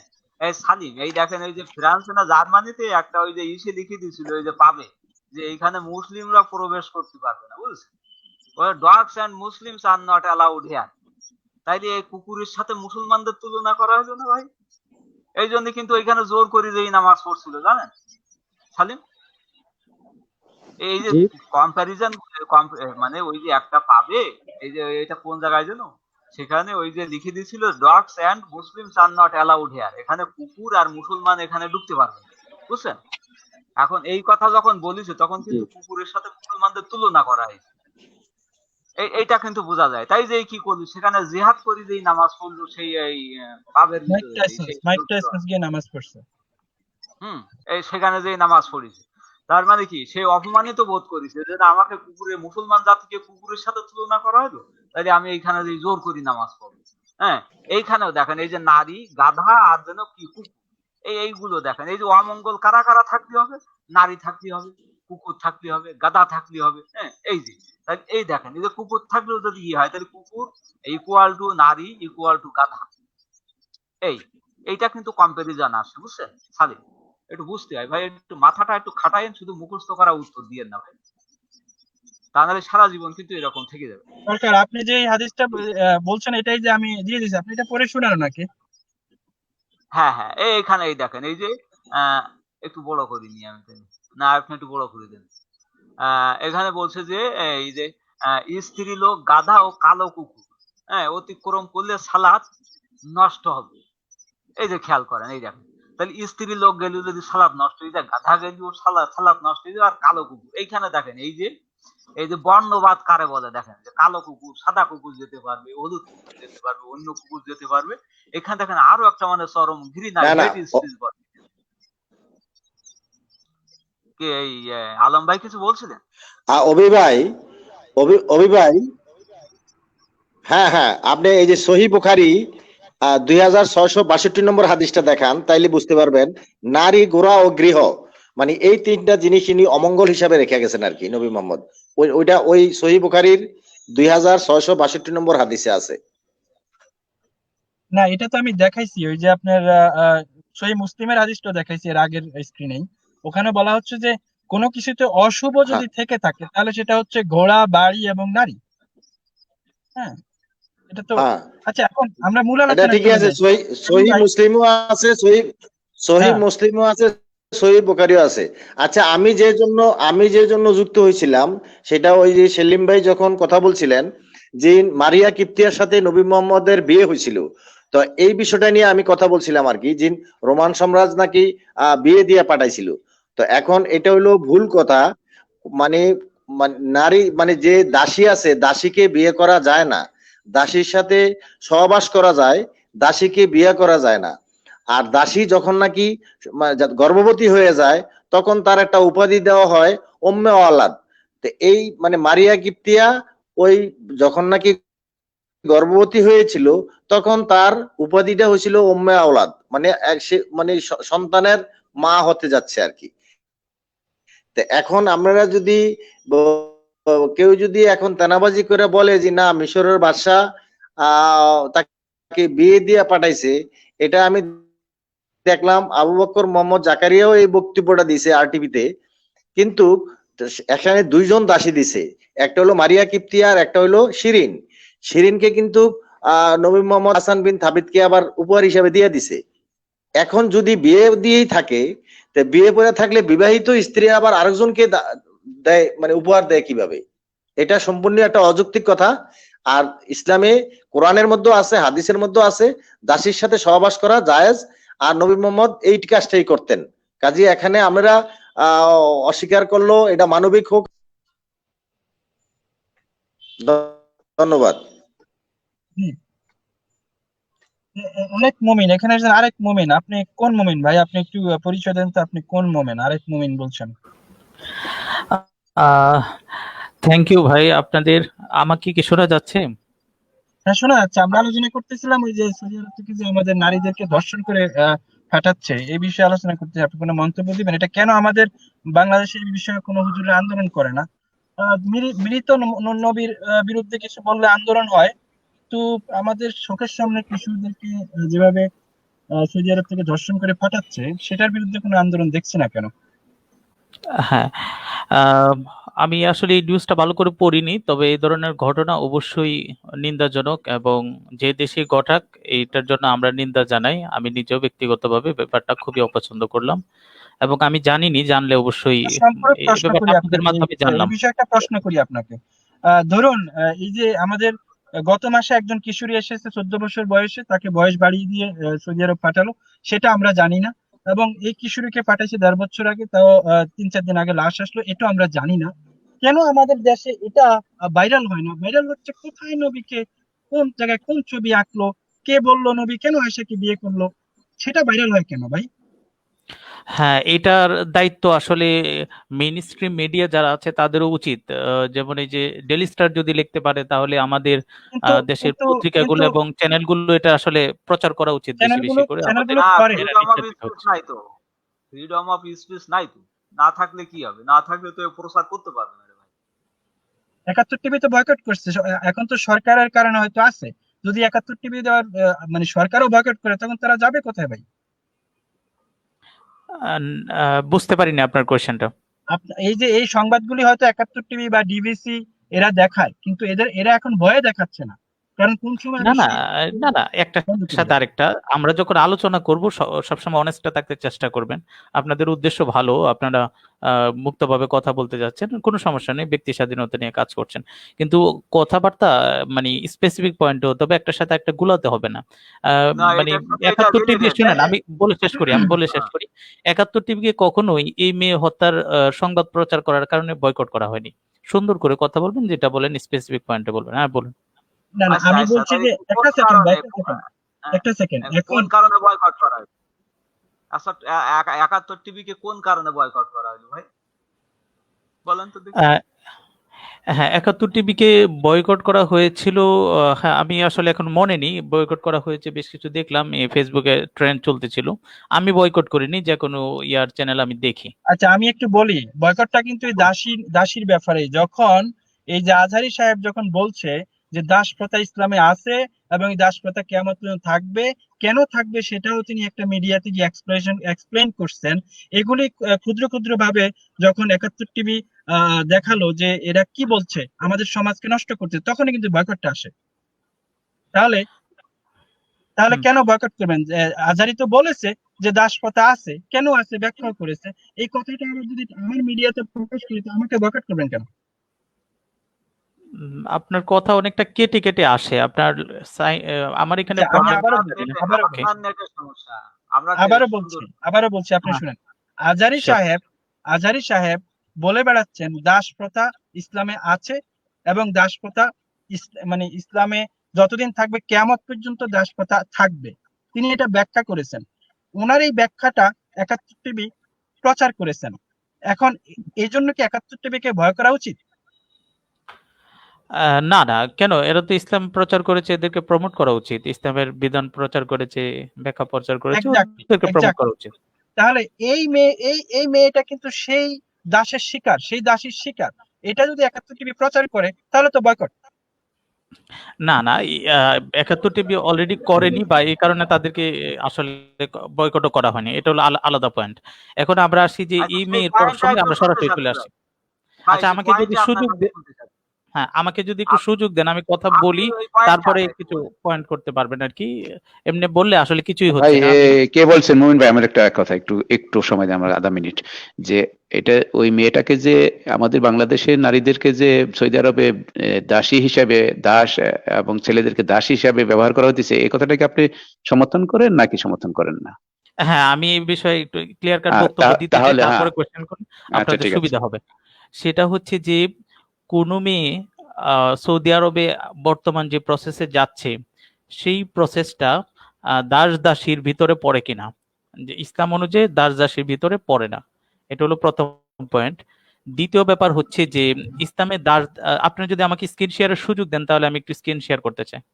না মুমিন সাহেব, তাহলে ইসলামের দৃষ্টিতে দাস দাস হিসেবে পড়ে, রাষ্ট্রীয় দৃষ্টিতে পড়ে না। আমি একটা কথা বলি, ইসলাম এটাকে দাস দাসী হিসাবে মানে না, কিন্তু আরবের যারা আছে অধিকাংশ সময় দাস দাসী মনে করে তারা এই পাপাচার গুলো করছে, কিন্তু অন্যান্য যারা মুসলিম স্কলার আছে তারা কিন্তু এটা মেনে নিচ্ছে না। কিন্তু আরে আপনারা ভাই, বারবার অন্যান্য আপনার আধুনিক মুসলমানদের সাথে মৌলবাদী মুসলমানদেরকে গুলে ফেলান, এখানে একটা সমস্যা আছে। যে সমস্যা আমি একটু বলি আমাকে একটু বলতেন। একটা হ্যাঁ ইলিয়াস হ্যাঁ ভাই কথাটা একটু শুনবেন। ইলিয়াস ভাই বলেন। আপনার একটা করে বলি। হ্যাঁ, যে বিষয়টা হলো যে আপনি যে সৌদি আরবে যে সব সৌদি আরব যে খারাপের কথা কিন্তু আমরা কখনো বলি নাই। সৌদি আরবের ভিতরে 20% নাস্তিক আছে, ঠিক আছে? 20% নাস্তিক আছে, উদার মনের মানুষ আছে, সব ধরনের মানুষ আছে। হ্যাঁ, তো এর মধ্যে যে একটা অংশ আছে আপনাদের মুসলমানরা, যারা কোরআন এবং হাদিসের শরিয়ার আইন এই সমর্থন করে, তারা এটাকে আমাদের দেশের নারী, শুধু আমাদের দেশের নারী না, যেমন ধরেন সুদান, ইয়েমেন এবং ইন্দোনেশিয়া, বিশ্বের অনেক দেশে থেকে নারী আসে, তাদেরকে আমি নিজে সৌদি আরবে ছিলাম, দেখেছি খুব কাছ থেকে যে তাদেরকে দাসী হিসেবে ব্যবহার করা হয়, এবং তাদের নারীরা এই বিরুদ্ধে কোনো কথা বলতে পারে না, কারণ সেটা কোরআন এবং হাদিসে সুস্পষ্টভাবে নির্দেশ দেওয়া আছে। এখন সেই নির্দেশটা আপনি জানতে চান কিনা যে কোথায় নির্দেশ দেওয়া আছে, সেটা অভিভাই এবং সরকার এদের কাছে রেফারেন্স আছে, আপনি লিখে নেন। ধন্যবাদ। আচ্ছা, আমি ওই আপনাদের সবার উদ্দেশ্যেই বলছি যারা প্যানেলে আছেন, আসলে আমরা যখন আলোচনা করি, বাঙালি তো আমরা হচ্ছে যে আবেগ দিয়ে বেশি কথাবার্তা বলি, আর আন্তাজের উপরে কথাবার্তা বেশি বলার অভ্যাস আমার সহ সবারই। সরি টু সে, না এই যে আপনারা আলোচনাটা করছেন আন্তাজে, আমি কথাটা শেষ করি, ভাই ভাই কথাটা শেষ আপনি করতে সবার দেন। নিজের হ্যাঁ চরিত্রটা সবার উপরে আপনি আরোপ করতে পারেন না। হ্যাঁ, আপনি হ্যাঁ, আবেগ দিয়ে কথা বলতে পারেন না, সমস্ত বাঙালিকে আপনি সেভাবে কথা বলতে পারেন না। আপনি না না, আমি প্রবলেম আছে, আমি বলতেছি, আমি কথাটা শেষ করি, তারপরে শুনুন। সরকার ওনাকে বলতে দেন। আচ্ছা, আপনি বলেন, আপনি কি উপস্থাপন করতে চান, বলেন আপনি। হ্যাঁ হ্যাঁ, আমি বলতে চাচ্ছি কি, আমরা আসলে বেশি আবেগ দিয়ে আলোচনা করি, যার ফলে আমাদের উদ্দেশ্য ভালো থাকলেও সেটা নষ্ট হয়ে যায়। যেমন ব্যক্তি স্বাধীনতা নিয়ে এটা একটা ভালো টপিক, আলোচনা হতে পারে, কিন্তু আমাদের আলোচনাগুলো বস্তুনিষ্ঠ হতে হবে। আমরা যদি বলি যে এই বাংলাদেশ থেকে যে প্রসিডিওরে আপনার ইয়াতে যাচ্ছে, সৌদি আরবে মেয়েরা যাচ্ছে, সেটা হচ্ছে ইসলাম দাস দাসী মনে করছে, তাহলে এটা সুন্দর এবং গ্রহণযোগ্য যে প্রসেসটা হবে সেটা হচ্ছে আপনি বাংলাদেশ থেকে সৌদি আরব যে দাস দাসী যাচ্ছে, এটার ফতোয়ার জন্য বিভিন্ন রকম সাইট আছে, সৌদি আরবের সাইট আছে, বাংলাদেশের সাইট আছে, বাংলাদেশের বিভিন্ন ফতো বিভাগ আছে। আপনি সুন্দর করে লিখেন প্রসেসটা, যে এইভাবে একজন দালালের মাধ্যমে একজন ব্যক্তি সে হচ্ছে সৌদি আরবে যাচ্ছে, এই যে যাওয়াটা, এইভাবে গিয়ে কাজ করাটা, এই এক মিনিট মেয়েটাকে ভাই, ইসলামের আপনি দৃষ্টিতে জামাল, এক মিনিট, আপনি একটা প্রশ্নের মাঝে ভাই, একটা প্রশ্ন একজন দাঁড়াই গেছে, একজন প্রশ্ন কথা দাঁড়াই বললে গেছে, কেন দাঁড়ান। 1 মিনিট কথা এই যে বলছেন? আপনি যে ফালতু কথা বলেন, যে অনুভূতিটা কথা বলি, আপনি জামাল খাশোগির নাম শুনছেন? একজন সৌদিয়ান সাংবাদিক জামাল খাশোগি, আপনি হ্যাঁ শুনেছি বলেন যে লিখতে হ্যাঁ, তো ওনাকে কেন মারা হয়েছিল, কেন হত্যা করা হয়েছিল? তুরস্কের কনসুলেটের, সৌদি কনসুলেটের ভিতরে তাকে টুকরো টুকরো করে খাসির মাংসের মতো মাংস বানায় তার যে রাষ্ট্রদূতের বাসায় মাটি দেওয়া হয়েছিল। কেন? কারণটা বলেন দেখি শুনি। আচ্ছা আচ্ছা, আমি ওই পয়েন্টে আসছি। আমি তা একটা আপনি কথা শেষ পয়েন্টে করি। শুনেন, আপনি যে কোন এই কি বলে আদর্শ ধারণ করেন সেটা আপনার কথায় বোঝা যায়, কিন্তু একটা একটা করে আলাদা করে, একটা একটা করে যাতে আমাদের সুবিধা আপনারা সুবিধা হয়। আপনি যেটা বলেন যে আমাদের মাঝে কারো কোনো অনুভূতি নাই, আমাদের অনুভূতি হলো মানব জাতির প্রতি সম্মান করা, মানব জাতির প্রতি ভালোবাসা করে আপনার সুন্দর সমাজ ব্যবস্থা করার জন্য, সেটা হলো আমাদের অনুভূতি। আপনাদের অনুভূতিটা প্রকাশ করেন। ঠিক আছে, ধন্যবাদ। আচ্ছা ভাই, একটা কথা শেষ করতে দেন, আমরা আসি পরবর্তী পয়েন্টে। আমাদের আলোচনাটা সুন্দর হতো যদি এক মিনিট বাংলাদেশে সুন্দর সব অসুন্দর আমরা তো বুঝি ভাই, আপনি কে বুঝেন না? আমরাও সুন্দর অসুন্দর বুঝি। আপনি যদি একটা একটা করে বলেন, আপনি অনেকগুলি বিষয় নিয়ে আসতেছেন, ওই আপনার বিষয়গুলি যদি সৌন্দর্য করেন। প্রকাশ করেন। হ্যাঁ, আপনি আহা সৌন্দর্য ভাই, একটা প্রকাশ করেন। কথাটা শেষ করতে দিন, সেন্টেন্সটা শেষ করতে দিন, আমি পরে আসছি। এখন হচ্ছে যে এই যে আলোচনাটা আমরা করছি, এটা সুন্দর বস্তুনিষ্ঠ হতো, গ্রহণযোগ্য হতো কখন? সবার কাছে গ্রহণযোগ্য হতো কখন? যে বাংলাদেশে বিভিন্ন রকম ফতোয়া বিভাগ আছে, সৌদি আরবে বিভিন্ন রকম সাইট আছে, যেটা আমরা এখন তথ্য প্রযুক্তির মানুষ হিসেবে অ্যাক্সেস করতে পারি। আমরা সুন্দর করে এই প্রসেসটা লিখে একটা ফতোয়া সাইটে আমরা সাবমিট করতে পারি। সাবমিট করার এটা আপনি পরে করতে পারেন। ওনারা যদি বলে যে হ্যাঁ, বাংলাদেশ থেকে যে প্রসিডিওরে মেয়েরা আসছে, সেই প্রসিডিওরে মেয়েরা যদি আসে, বাসায় কাজ করে, সেই মেয়েরা হচ্ছে দাস, এবং তাদের সাথে দাসের মতো করে আচরণ করা যাবে। আর এই ফতোয়াটা আমরা এখানে স্ক্রিন শেয়ারের মাধ্যমে তুলে আলোচনা যদি করতে পারতাম, তাহলে ইজ ইট অ্যাকসেপ্টেবল, এটা ইসলামের ডিসিশন হিসেবে মেনে নেওয়া হতো। অথবা বাংলাদেশের কোনো ফতো যে সমস্ত সেন্টারগুলো আছে, বসুন্ধরা আছে, বিভিন্ন জায়গায় আছে, তো ওই সমস্ত জায়গা থেকেও যদি আমরা একটা ফতোয়া নিয়ে আসতাম, হয়তো গ্রহণযোগ্যতা একটু কম হতো, কিন্তু তারপরও একটা বস্তুনিষ্ঠ, মানে আমরা আসলে ফ্রিতে আলোচনা করতে চাই, একটু কষ্ট করে সুন্দর করে একটা জিনিস অ্যাকসেপ্টেবল করে আলোচনা করতে চাই না। ফ্রিতে আলোচনা একটা আচ্ছা ভাই, আমার একটা প্রশ্ন আছে, আমি আমার একটা প্রশ্ন আছে কথাটা বলে আপনার নিই, কাছে। আমি কথাটা বলে নিই, আরেক মুমিন দেখেন, আমি যদি এখন এই ফতুয়া বোর্ডে জিজ্ঞেস করতে যাই এই বিষয়ে, প্রথমে কিন্তু আপনার মুমিনরাই কিন্তু ওই ফতুয়া বোর্ড শুধু একটা তথ্য দিবে জঙ্গিদেরকে, যে এই লোকটা এসেছিল এই প্রশ্নটা নিয়ে ইসলামের, তখন আমার কল্লাটা কিন্তু থাকবে না। কে যাবে ভাই আপনাদের ওখানে ফতুয়া নিতে? ভাই এখানে আমি একটা প্রশ্নই কথা করা বলি, যাবে না। আমি সেলিম একটা ভাই, কথা আমি বলি। আপনার সাথে কথা বলছি না, সেলিম ভাই, আমি আপনার সাথে কথা বলছি না, আমি আরেক মুমিনের সাথে কথা বলছি। তাহলে আপনারা না না না, যারা আপনারা আসলে মানে সমস্যাটা হচ্ছে কি, আপনারা বেশি দূরে ঠেলে দিচ্ছেন মানুষদেরকে, বেশি এটা ঠিক দূরে না। ঠেলছি না ভাই, ফতোয়ার জন্য বেশি গেলে দূরে কাউকে ঠেলছি না। কল্লা ফেলে দেওয়া হবে না। যারা প্রশ্ন তুলছে তাদেরকে জীবিত রাখা সম্ভব হয় না বাংলাদেশে। না না, আপনারা আসলে যতটা ভয়ঙ্কর মনে করছেন ওরকম ব্যাপার না, একজন যে কোনো ওরকম ব্যক্তির মাধ্যমে আপনারা প্রশ্নটা পাঠাতে পারেন। এরে ভাই আপনি কি বলেন, কি ভাই, বলেন, এখানে প্রলাপ করতে আসছেন? কয়দিন আগে ভাই, জীবন্ত মাইরা ফেলাইলেন একজন মুসলমান, 5 ওয়াক্ত নামাজ পড়ে, তাকে গুজব দিয়ে, তাকে কোরআন অবমাননার নাম দিয়ে জীবন্ত পুড়ে ফেলাইলেন, তারপরে বললেন এতটা ভয়ঙ্কর না। 17 জন ব্লগার মারছেন, প্রতিদিন যেখানে পান সেখানে ইসলামের বিরুদ্ধে কোনো কথা একটু যদি মনে করেন, গন্ধ পান, আপনি গন্ধ পাইলি মানে শকুনের মতো মরা গরুর গন্ধ পান না, মেরে ফেলান, তারপরে আবার বলতেছেন। ভাই আমার একটা কথা আছে, আমার একটা কথা আছে। শুনেন, রাস্তায় তো চোরকে ধরে আমরা পকেট মার, আমরা বাঙালিরা যেটা করি, আবেগে পকেট মারকে ধরে থাপড়ায় মেরে ফেলি, এটার জন্য কি ইসলাম দায়ী? একজন মানুষ গুজব ছড়া একজন মানুষকে মেরে ফেলেছে, এটার জন্য তার ইসলাম মানে কেন দায়ী না হবে? না না না না, এটা এক তো সেকেন্ড, এক আরেকটা সেকেন্ড। বিষয়। তার মানে মানুষকে শিক্ষা দিচ্ছি আমরা যে ইসলামের অবমাননা মানেই তাকে হত্যা করা যায়, এই শিক্ষাটা দিচ্ছি না আমরা নাকি? কারণ আজকে যে মিডিয়াতে যে সংবাদটা প্রচার হয় সেটা হচ্ছে যে তিনি কোরআন অবমাননা করেননি, প্রমাণ পায়নি, তো প্রমাণ পেলে কি হত্যা করা যায় ছিল? আমি এই পয়েন্টটাতে আসতেছি, আমি বলতেছি যে দেখেন, আমরা হচ্ছি যে সরি টু সে, আমাদের সমস্যাগুলো আসলে সামনে এ নিয়ে আলোচনা করতে হবে।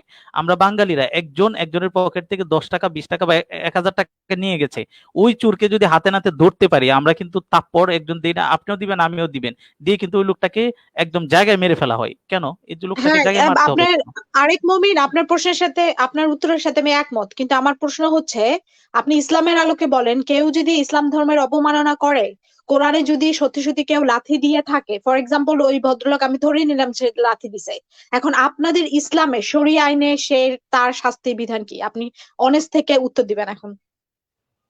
হ্যাঁ, এখন আমরা সরাসরি এই স্পেসিফিক পয়েন্টে চলে আসি যে ব্যক্তিটাকে মারা হয়েছে, এই ব্যক্তিটার মারাটা আসলে ইসলামে সাপোর্ট করে কি করে না। হ্যাঁ, না প্রথম না না কথা না, হচ্ছে ওই ব্যক্তিকে মারা সাপোর্ট করে কি না, প্রশ্ন এটা ছিল না, প্রশ্ন এটা ছিল না।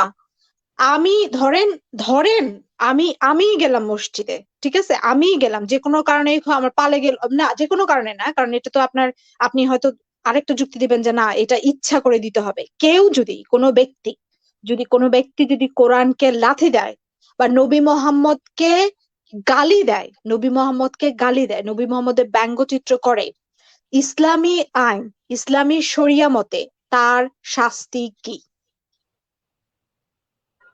এ সম্পর্কে আমি একটা হ্যাঁ, কথা বলতে চাই। ঠিক আছে বলেন। জি, না, আরেক মুমিন প্রথমত আগে আমার উত্তরটা দেন। আরেক ইলিয়াস মুমিন ভাই, উত্তরটা উনি দিলেন। আগে উত্তরটা দেখ। যে আমি ইসলামী উত্তরটা শরিয়া আইনে দিচ্ছি। তার শাস্তি কি? আচ্ছা রিক্তা, তাহলে আমি বলি, সমস্যা নেই। আহ, ইসলামের বিধান হচ্ছে যদি কোনো রাষ্ট্রীয় ব্যবস্থায় ইসলাম ক্ষমতায় থাকে সেক্ষেত্রে ইসলামী রাষ্ট্রের প্রতি সবার শ্রদ্ধা জানাতে হবে। ওই রাষ্ট্রে যারা থাকবেন আর যারা অমুসলিম থাকবেন তারা জিজিয়া দিবেন, আর মুসলিমরা তাদের জাকাত দিবেন। এটা হলো সিস্টেম। এখন ওই রাষ্ট্রের মধ্যে থেকে রাষ্ট্রের বিরুদ্ধে কিছু বলা, সেটা হলো রাষ্ট্রদ্রোহের মামলায় চলে যাবে। ওটা আরেক ইস্যু, ওটা অবশ্য কোশ্চেন আপনার। আমি আপনাকে আপনার প্রশ্ন কোশ্চেন করিনি, হচ্ছে যে আমি আপনাকে মোহাম্মদ প্রশ্ন সাল্লাল্লাহু করিনি। আলাইহি সাল্লাম, হ্যাঁ হ্যাঁ হ্যাঁ, নবী মোহাম্মদ সাল্লাল্লাহু মোহাম্মদকে যদি কেউ বকা দেয়, নবী মোহাম্মদকে যদি কেউ বকা দেয়, কোরআন শরীফের যদি কেউ অবমাননা করে সচেতন সজ্ঞানে, ইসলামী আচ্ছা, শরিয়া আইন বাদ দেন, স্বাভাবিকভাবে ওই মানুষের শাস্তি কি? আপনি এই কথা বলতে পারবেন না যে ওই রাষ্ট্রটা ইসলামী। আচ্ছা ঠিক আছে, আপনি যেটা বলেন সেটা আমি পরে উত্তর দিব। আচ্ছা তার আমি শাস্তি কি?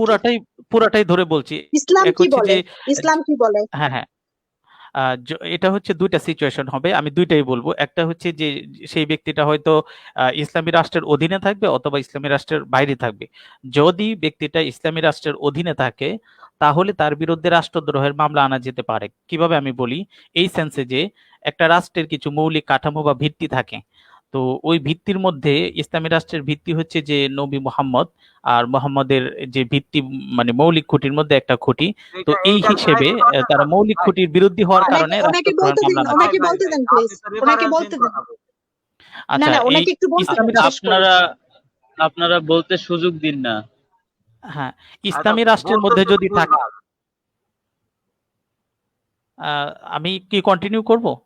ওকে, আপনি হ্যাঁ হ্যাঁ, কন্টিনিউ করেন। আপনি বলেন। প্রশ্নটা আসলে হ্যাঁ যদি ওখানে যে শাস্তিটা কি, ইসলামী রাষ্ট্রে হলো ওখানে শাস্তিটা কি সেটা বলেন আপনি। পুরো কথাটা বলতে দেন, আমি পুরাটাই বলছি, আমি কথা লুকিয়ে রাখবো না, কথাটা শেষ করতে দিতে হবে আর কি। আচ্ছা, যদি ইসলামী রাষ্ট্রে থাকে সেই ক্ষেত্রে ওরা হচ্ছে যে রাষ্ট্রদ্রোহের অভিযোগ আনতে পারবে, এই সেন্সে যে রাষ্ট্রের মৌলিক কাঠামোর একটা বিরুদ্ধে সে কথা বলেছে, এই সেন্সে সে এখানে রাষ্ট্রদ্রোহের মামলা আনতে পারবে। এখন রাষ্ট্রদ্রোহের মামলা যদি হয় আর অভিযোগটা প্রমাণ হয় সেক্ষেত্রে তারা তাকে ক্যাপিটাল পানিশমেন্ট একেবারে আপনার ছুরি দিয়ে প্রকাশ্যে কল্লা ফেলে দিবে, এটা ওদের আইন অনুযায়ী সেটা করবে। এখন আসি যে অমুসলিম রাষ্ট্রে কেউ যদি ওদের আইনটা কোনটা? ওদের আইনটা কার আইন? ওদের যে আইনটা, এটা তো রাষ্ট্রের সেকুলার আইন না। এই আইনটা কিসের ভিত্তিতে? কোরআনের ভিত্তিতে, হাদিসের ভিত্তিতে, শরিয়ার ভিত্তিতে? কিসের ভিত্তিতে হয়? আমি তো প্রথমেই বলে আসলাম যে ঘটনাটা দুই জায়গায় ঘটবে, হয়তো যেখানে ইসলামী রাষ্ট্র ব্যবস্থা নেই সেখানে, অথবা ইসলামী রাষ্ট্র হলে তো ইসলামী আইনে আসবে। ওই কথার আনসার কিন্তু ওখানে আছে। আচ্ছা এবার আসি যে আপনার যদি এই ঘটনাটা ঘটে হচ্ছে যে যেখানে ইসলামী শাসন নেই সেই জায়গায় একজন ব্যক্তি সে নবী মুহাম্মদের বিরুদ্ধে কিছু বললো, সেক্ষেত্রে আসলে হুকুমটা কি হবে? সেই ক্ষেত্রে হুকুম হবে যে কেউ যদি সরাসরি গিয়ে তাকে হত্যা করে ফেলে, এটা আসলে ঠিক হবে না। কারণ কাজা একটা বিষয়, কাজা মানে এখানে কিছু ইসলামিক টার্ম আছে। একটা হচ্ছে যে হুকুম নিয়ে আলাপ আলোচনা করা, গবেষণা করা, এটা যে কেউ করতে পারে, কিন্তু বিচার ব্যবস্থা পরিচালনা একমাত্র যদি ইসলামী রাষ্ট্র থাকে সেক্ষেত্রেই হবে, এবং সেক্ষেত্রে সবগুলো বিচারিক আইনে আদালতে উঠিয়ে তারপরে তার দোষ সাব্যস্ত করে সাক্ষীর মাধ্যমে হলে এক্সিকিউশন করা যাবে, এছাড়া করা যাবে না। এমনিতে কেউ যদি গিয়ে সরাসরি একজনকে মেরে ফেললো, অমুসলিমরা আছে সে কিছু একটা বলছে তাকে মেরে ফেললো, এটা ইসলাম সাপোর্ট করে কিনা? না, এটা ইসলাম সাপোর্ট করে না, তাকে অনুমতি দিবে না। আচ্ছা, আপনি যে কথা, হ্যাঁ, আপনি যে উদাহরণগুলো টানলেন যে ইসলাম সাপোর্ট করে কিনা, আপনি এখানে মিথ্যাচার করলেন। I am sorry to say, পৃথিবীর বিখ্যাত ইসলামিক স্কলার যারা ছিলেন তারা শরিয়া আনইকুইভোক্যালি মানে ঐক্যমতের ভিত্তিতে তারা বলেছেন, ওখানে কিছু লেখা ছিল না যে ইসলামিক রাষ্ট্র হতে হবে, সেই রাষ্ট্রের বিচার হতে হবে, এগুলো কোনো কন্ডিশন ছিল না, কন্ডিশন এখনো পর্যন্ত নাই। এখন কথা হচ্ছে, আপনার কথাও যদি আমি ধরে নেই যে ইসলামিক রাষ্ট্র হতে হবে এবং শরিয়া আইনে তার বিচার হতে হবে, তাহলে তার ফাঁসির আদেশ হবে বা ছুরি দিয়ে তাকে হত্যা করা হবে। আর কোন ব্যক্তি যদি ইসলামকে অবমাননা করে, আরেকজন ব্যক্তি যদি ওই অবমাননাকারীকে হত্যা করে, তার কিন্তু কোনো বিচার ইসলামে হয় না, ইসলামী শরিয়া আইনের বিধানে নাই। আপনি যেটা বললেন সেটা হচ্ছে আপনাদের মতো মানুষ যারা, I am sorry to say, আপনারা ইসলামকে হচ্ছে মডারেট ইয়া দিতে চান, তো একটু ভালোভাবে সবার কাছে এস্টাবলিশড করতে চান, এ কারণে বলেন যে এগুলোর বিধান নাই।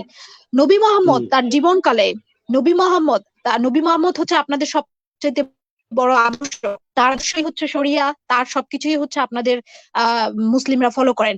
নবী মোহাম্মদ তার জীবনে শুধুমাত্র সমালোচনা করার কারণে প্রায় 4 থেকে 5 জন মানুষকে হত্যা করেছেন, হ্যাঁ রিক্তা আপা, শুধুমাত্র এই পয়েন্টটাতে আমি একটু ব্যঙ্গাত্মক। আপনার সাথে অ্যাড করতে চাই। হ্যাঁ, আমি না নিজেই না, এগুলো আপনি কথা বলবেন। উল্লেখ করতাম সরাসরি, আমি নিজেই বলতাম। হুম, আমি এই পয়েন্টে একটু কথা বলতে চাই আপনার সাথে। আপনার আলোচনা হুম। তো দর্শক অনেক শুনেছে, আপনি বিভিন্ন প্ল্যাটফর্মে এই বিষয়গুলো উঠিয়ে এনেছেন। আমি আজকে আপনার সাথে একটু ব্যাপারগুলো শেয়ার করতে চাই। সেটা হচ্ছে যে হ্যাঁ, আমরা আসি এবার নবী মুহাম্মদের সময়ে সাল্লাল্লাহু আলাইহি সাল্লাম যারা বিশ্বাস করেন তাদের জন্য নবী মুহাম্মদের সময়ে যে হত্যাকাণ্ডগুলো হয়েছে, নবী মুহাম্মদ নিজে নির্দেশ দিয়েছেন। বেশ কয়েকজন কবি ছিল, একজন মহিলা ছিল, আমি আপনার সংখ্যা এখন স্পেসিফিক মনে করতে পারছি না, হয়তো আমি দেখে নিলেই হবে। তো এখন নবী মুহাম্মদের সময় যে হত্যাকাণ্ডগুলো ঘটেছিল এগুলো ইসলাম কিভাবে মূল্যায়ন করবে? এটা মূল্যায়ন করা হবে ওই যে আপনার প্রথম টাইপে, যে ইসলামী রাষ্ট্র ব্যবস্থায় যদি থাকে, নবী মুহাম্মদ তো ওখানকার প্রেসিডেন্ট ছিলেন, তো প্রেসিডেন্ট হিসেবে উনি স্পেশাল অপারেশন চালিয়েছেন, এটা যে কোনো রাষ্ট্রই চালায়। তো নবী যেমন মোহাম্মদ আমেরিকা, ওই মুহূর্তে, নবী মোহাম্মদ যখন আসমা বিনতে মারওয়াকে হত্যা করে, তখন তো ইয়াথরিব তো ইসলামী শরিয়া আইনে চলতো না। আসলা বিনতে মারিয়া রাফিকে যখন হত্যা করে, রিক্তা তখন আপনি ইয়াথরিব তো এই হাদিসটা একটু ওনাকে দেখান যে হ্যাঁ, নবী আমার মোহাম্মদের অনুমতি রিক্তা, ছাড়াই কিন্তু মেরে আমি একটা ফেলছে। কথা বলি। একটা সেকেন্ড সেলিম, আহ, একজন দাসী, একজন মনিব তার দাসীকে ছুরি আঘাত করে মেরে ফেলেছে, ওটার বিচার কি হয়েছে? কেন হয়নি? হ্যাঁ এখন আসি যে নবী মোহাম্মদ সেখানে বিচার করা না করার ব্যাপারগুলো আছে। বাংলাদেশে চিন্তা করেন একজনের ফাঁসির আদেশ না ভাই, হয়ে গেছে, একটু তারপরেও তো প্রেসিডেন্টের তাকে মাফ করে দেওয়ার অধিকার রাখে, না তাহলে না না উনিও না, তো ওই এগুলো তো রাষ্ট্রের প্রেসিডেন্ট কোরআনে ছিলেন, তো মাফ করে কোরআনে তো দিয়েছেন। আপনাদেরকে, কোরআন এবং সুন্নাহ এবং শরিয়া আইন আপনাদের তো সেই অধিকারটা দেয়নি। আপনি তো বললে হবে না, আপনি রিক্তা একটু আপনি মানবিক কি মানুষজন, হাদিসটা আপনি একটু এগুলো পড়ে বলছেন। শোনাবেন? আমি স্ক্রিনে দিচ্ছি, আপনি একটু ওনাকে একটু এটা পড়ে আচ্ছা, শোনান, তাহলে হয়তো। ব্যক্তির উম্মে ওয়ালাদ থেকে 2 জন সন্তান হয়েছিল, কিন্তু এই মহিলা হচ্ছে একজন অন্ধ ব্যক্তির দাসী ছিলেন এবং তার গর্ভে সন্তানও ওনার ছিল। এই মহিলা আম, আল্লাহ রাসূল সাল্লাল্লাহু আলাইহি সাল্লামকে অভিশাপ দিত এবং তাকে তিনি সাবধান করার পরেও সে বিরত হতো না।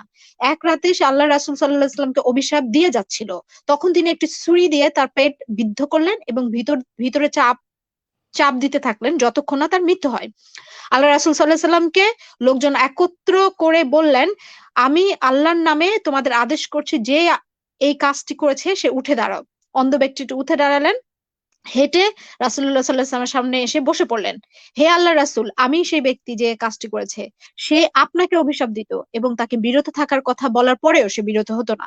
তার হতে আমার মুক্তার মতো সন্তান আছে এবং সে আমার প্রতি খুব সদয় ছিল, কিন্তু গত রাতে সে আপনাকে অভিশাপ দিতে লাগলো, তাই আমি একটি ছুরি দিয়ে তাকে আঘাত করলাম এবং তাকে মেরে ফেললাম।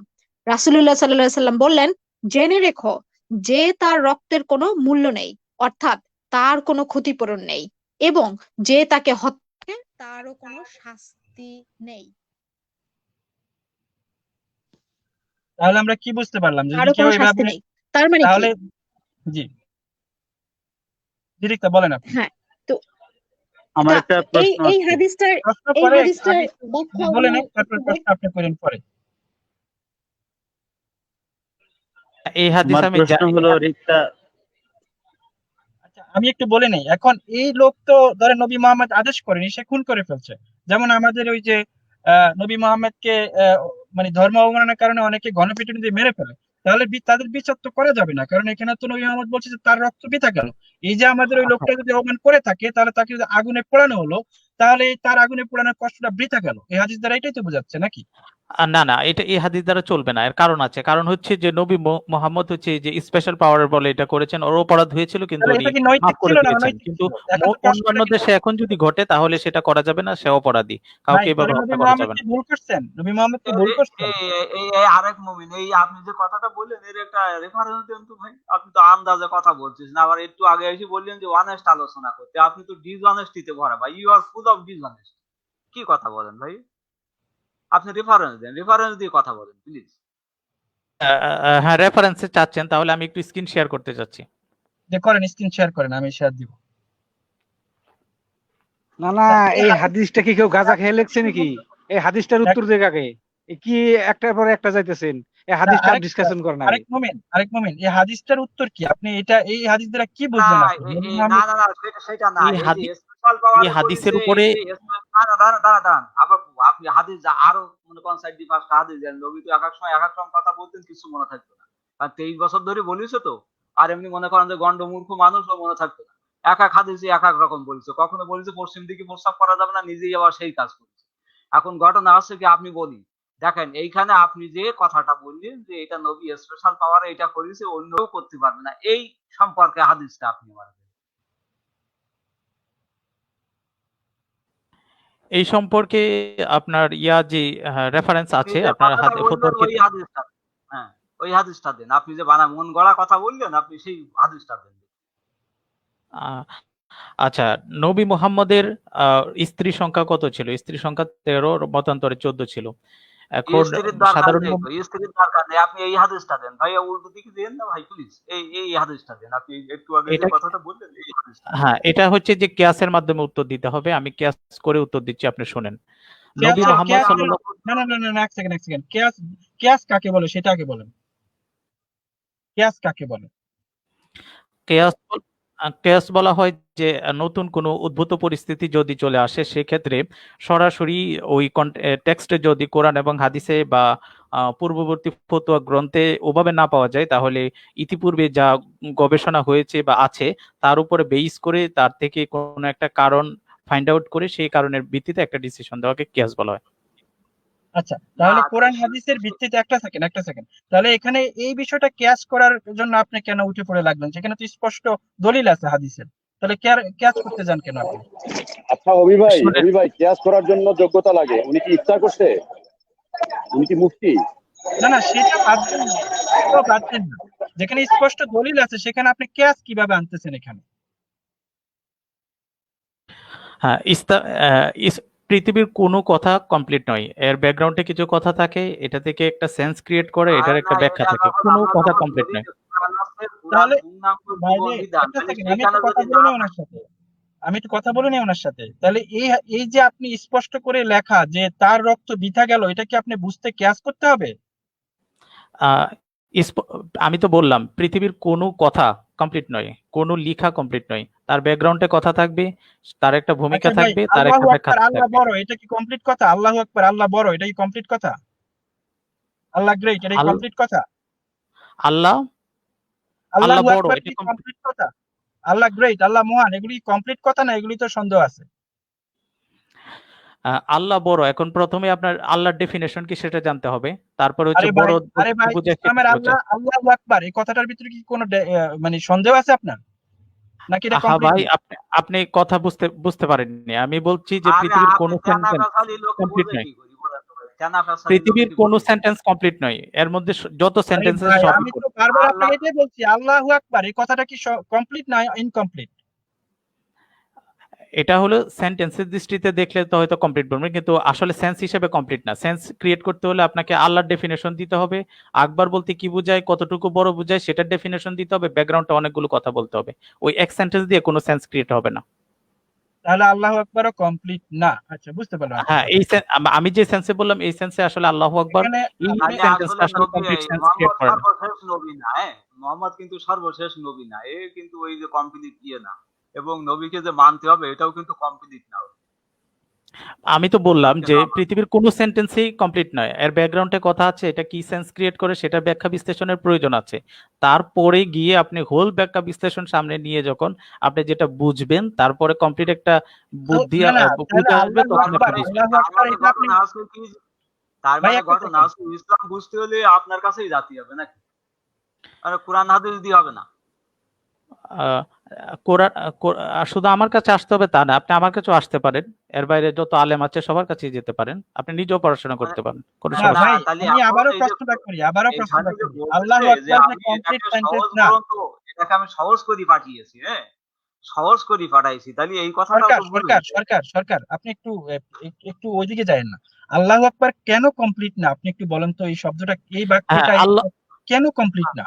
হ্যাঁ, আল্লাহু আকবার শব্দটা, আল্লাহু আকবার সেন্টেন্সটা এটা সেন্টেন্সই হয় আরবিতে, কারণ হচ্ছে মুবতাদা আছে, খবর আছে, যার ফলে এটা মানে আরবি গ্রামার অনুযায়ী সেন্টেন্স হিসাবে কমপ্লিট। এখন সেন্স কমপ্লিট করে কিনা, এটা হচ্ছে সমস্ত ভাষার জন্য আমি বললাম যে কোনো সেন্টেন্স বা কোনো টেক্সট পৃথিবীর আপনার কমপ্লিট সেন্স ক্রিয়েট করতে পারে না, তার ব্যাকগ্রাউন্ডে কিছু কথা থাকে, অভি এটা ভাই আমার বুঝতে 30 হয়, সেকেন্ড কথা বলতে পরিবেশের দিন, আপনার কথা কথা থাকে। হলেই এখানে একটু আরে শুনবো। ভাই আপনি বাইরে, আমি আমি আমি যে ভাত খাচ্ছি, হ্যাঁ ভাই, এটা আমি কি দিয়ে ব্যাখ্যা করে বুঝাতে হবে যে আমি ভাত খাই না? বুঝতেছি না। আল্লাহু আকবার, ওই ভাই একটা সেকেন্ড ভাই, ওই একটা সেকেন্ড। এই যে যার যার ধর্ম তার ধর্মে জোরাজুরি নাই, এইটাই কমপ্লিট সেন্টেন্স। আর বাকি কোরআনের যত আছে না না, এটা সব কমপ্লিট মানে না, কমপ্লিট এটার না, ভিতরে এটার একটাই ভিতরে খালি কমপ্লিট। ব্যাকগ্রাউন্ড আছে, উনি না সেটাই না বলতে অভি ভাই একটু ভুল ব্যাকগ্রাউন্ড হচ্ছে, আছে অভি ভাই মুবিনের একটু ভুল হচ্ছে, কথা। একটু বলি, একটু টেকনিক্যাল ব্যাপার আছে এখানে, একটু শুনেন, একটু টেকনিক্যাল ব্যাপার আছে। ওই ভদ্রলোক যে কথাটা বলতেছে ইজমা কিয়াস ইসলামের একটা পরিভাষা, হ্যাঁ, উনি উনার পরিভাষায় কথা বলবেনই, উনি এখানে কিয়াস করতে চাচ্ছেন না, কিয়াস করার মতো যোগ্যতা আছে কিনা এবং একা একা কিয়াস করা যায় কিনা এবং উনার কিয়াসটা কি ধরনের একটু শুনি না, আমি তো বুঝি কিয়াস কি ইজমা কি, না একটু শুনি উনি কি বলতে চায়। জি আহ এটাই। উনি উনার আচ্ছা, আমার কথা বুঝতে নামগুলো একটু পারছেন? দিয়ে দিলে ভালো হয়। তাহলে ক্যাসেলন না সম্ভবত? জি ক্যাসেলন, জি জি জি ক্যাসেলন জি কথা বলছে, বলেন। আপনি এই হাদিসটার উপরে ক্যাসটা দিয়ে দেন এবং আচ্ছা, আপনি রেফারেন্স দিবেন। হ্যাঁ, এখন আসি যে বলেন ভাই বলেন। নবী মুহাম্মদের ক্ষেত্রে স্পেসিফিক কোনো হুকুম হয় কিনা। হ্যাঁ, ইয়েস, ইসলামে স্পেসিফিক নবী মুহাম্মদের ক্ষেত্রে হুকুম হয়। এর এক্সাম্পল হচ্ছে যে নবী মুহাম্মদ 13-14টা নিজে বিয়ে করেছেন, কিন্তু মোমেনদের জন্য সর্বোচ্চ 4টা পর্যন্ত অ্যালাউ করেছেন। এখানে আমরা নবী মুহাম্মদের জন্য স্পেসিফিক মানে স্পেশাল পাওয়ার বা স্পেশাল কিছু হুকুম দেখতে পাই। সেকেন্ড হচ্ছে তাহাজ্জুদের নামাজ নবী ভাই ভাই মুহাম্মদের বুঝতে জন্য পেরেছি, এগুলি দলিল ফরজ আছে, ছিল। এই যে আমরা 4টা বিয়ে করতে পারি, এটা দলিল আছে, আপনি ওইটার দলিলটা বাইর করেন ভাই, পেছান কেন? এটা দলিল এটার আছে। দলিল এটার দলিল হলো এই যে কিয়াস করা হলো যে স্পেশাল পাওয়ার আছে কিনা। ভাই হ্যাঁ, ভাই ভাই স্পেশাল ভাই পাওয়ার একটা সেকেন্ড, ইসলামে একটা অ্যালাউ সেকেন্ড, করে। একটা সেকেন্ড, একটা সেকেন্ড, একটা সেকেন্ড। আপনাকে যে কোরআনে বলে দিছে যে তুমি 4টা মুমিনে বিয়ে 4টার বেশি বিয়ে করতে পারবে না, তো এটা তো স্পষ্ট দলিল আছে, এটা কি আপনি কিয়াস করতে পারবেন? আহ, স্পষ্ট দলিলের ভিত্তিতে তো ইয়া হবে, মানে আরে এটা ভাই কিয়াস আমি করতে তো হলে আমি বলছি তো, আল্লাহ এক জায়গায়, নবী এক জায়গায় বলছে, এই যে নবী বলেছে যে আল্লাহ বলেছে আপনার জন্য এটা স্পেশাল, ঠিক আছে আমরা মানলাম। অন্য আয়াতে বলছে যে মুমিনদের জন্য আমি 4টার বেশি দিচ্ছি না, এটা কিন্তু স্পষ্ট ক্লিয়ার হয়ে গেছে। কিন্তু এই ব্যাপারে যে শাতিমে রসুলকে যে হত্যা করতে হবে এবং নবী যে এটাকে দিয়েছেন, সায় দিয়েছেন যে তার রক্ত বৃথা গেল, এইটার বিপরীত পক্ষের এইটাকে মানে উল্লেখ করে কোনো হাদিস আছে কিনা যে ওই এই হাদিসটা দ্বারা ওই হাদিসটা ইয়ে হয়ে গেল, মানে রহিত হয়ে গেল, এই ঘটনাটা রহিত হয়ে গেল। এইটার বিপক্ষে আপনি সরাসরি হাদিস পাবেন না। এটার বিপক্ষে যেভাবে কাজ করতে হবে সেটা তাহলে হলো আপনি কিয়াসের তাহলে মাধ্যমে আপনি সরাসরি, বিশ্লেষণ এক করতে হবে। সেকেন্ড এক সেকেন্ড ভাই, তাহলে আমরা দেখতে পাই আমরা কেন 4টার বেশি বিয়ে করতে পারবো না, যে সরাসরি দলিল আছে।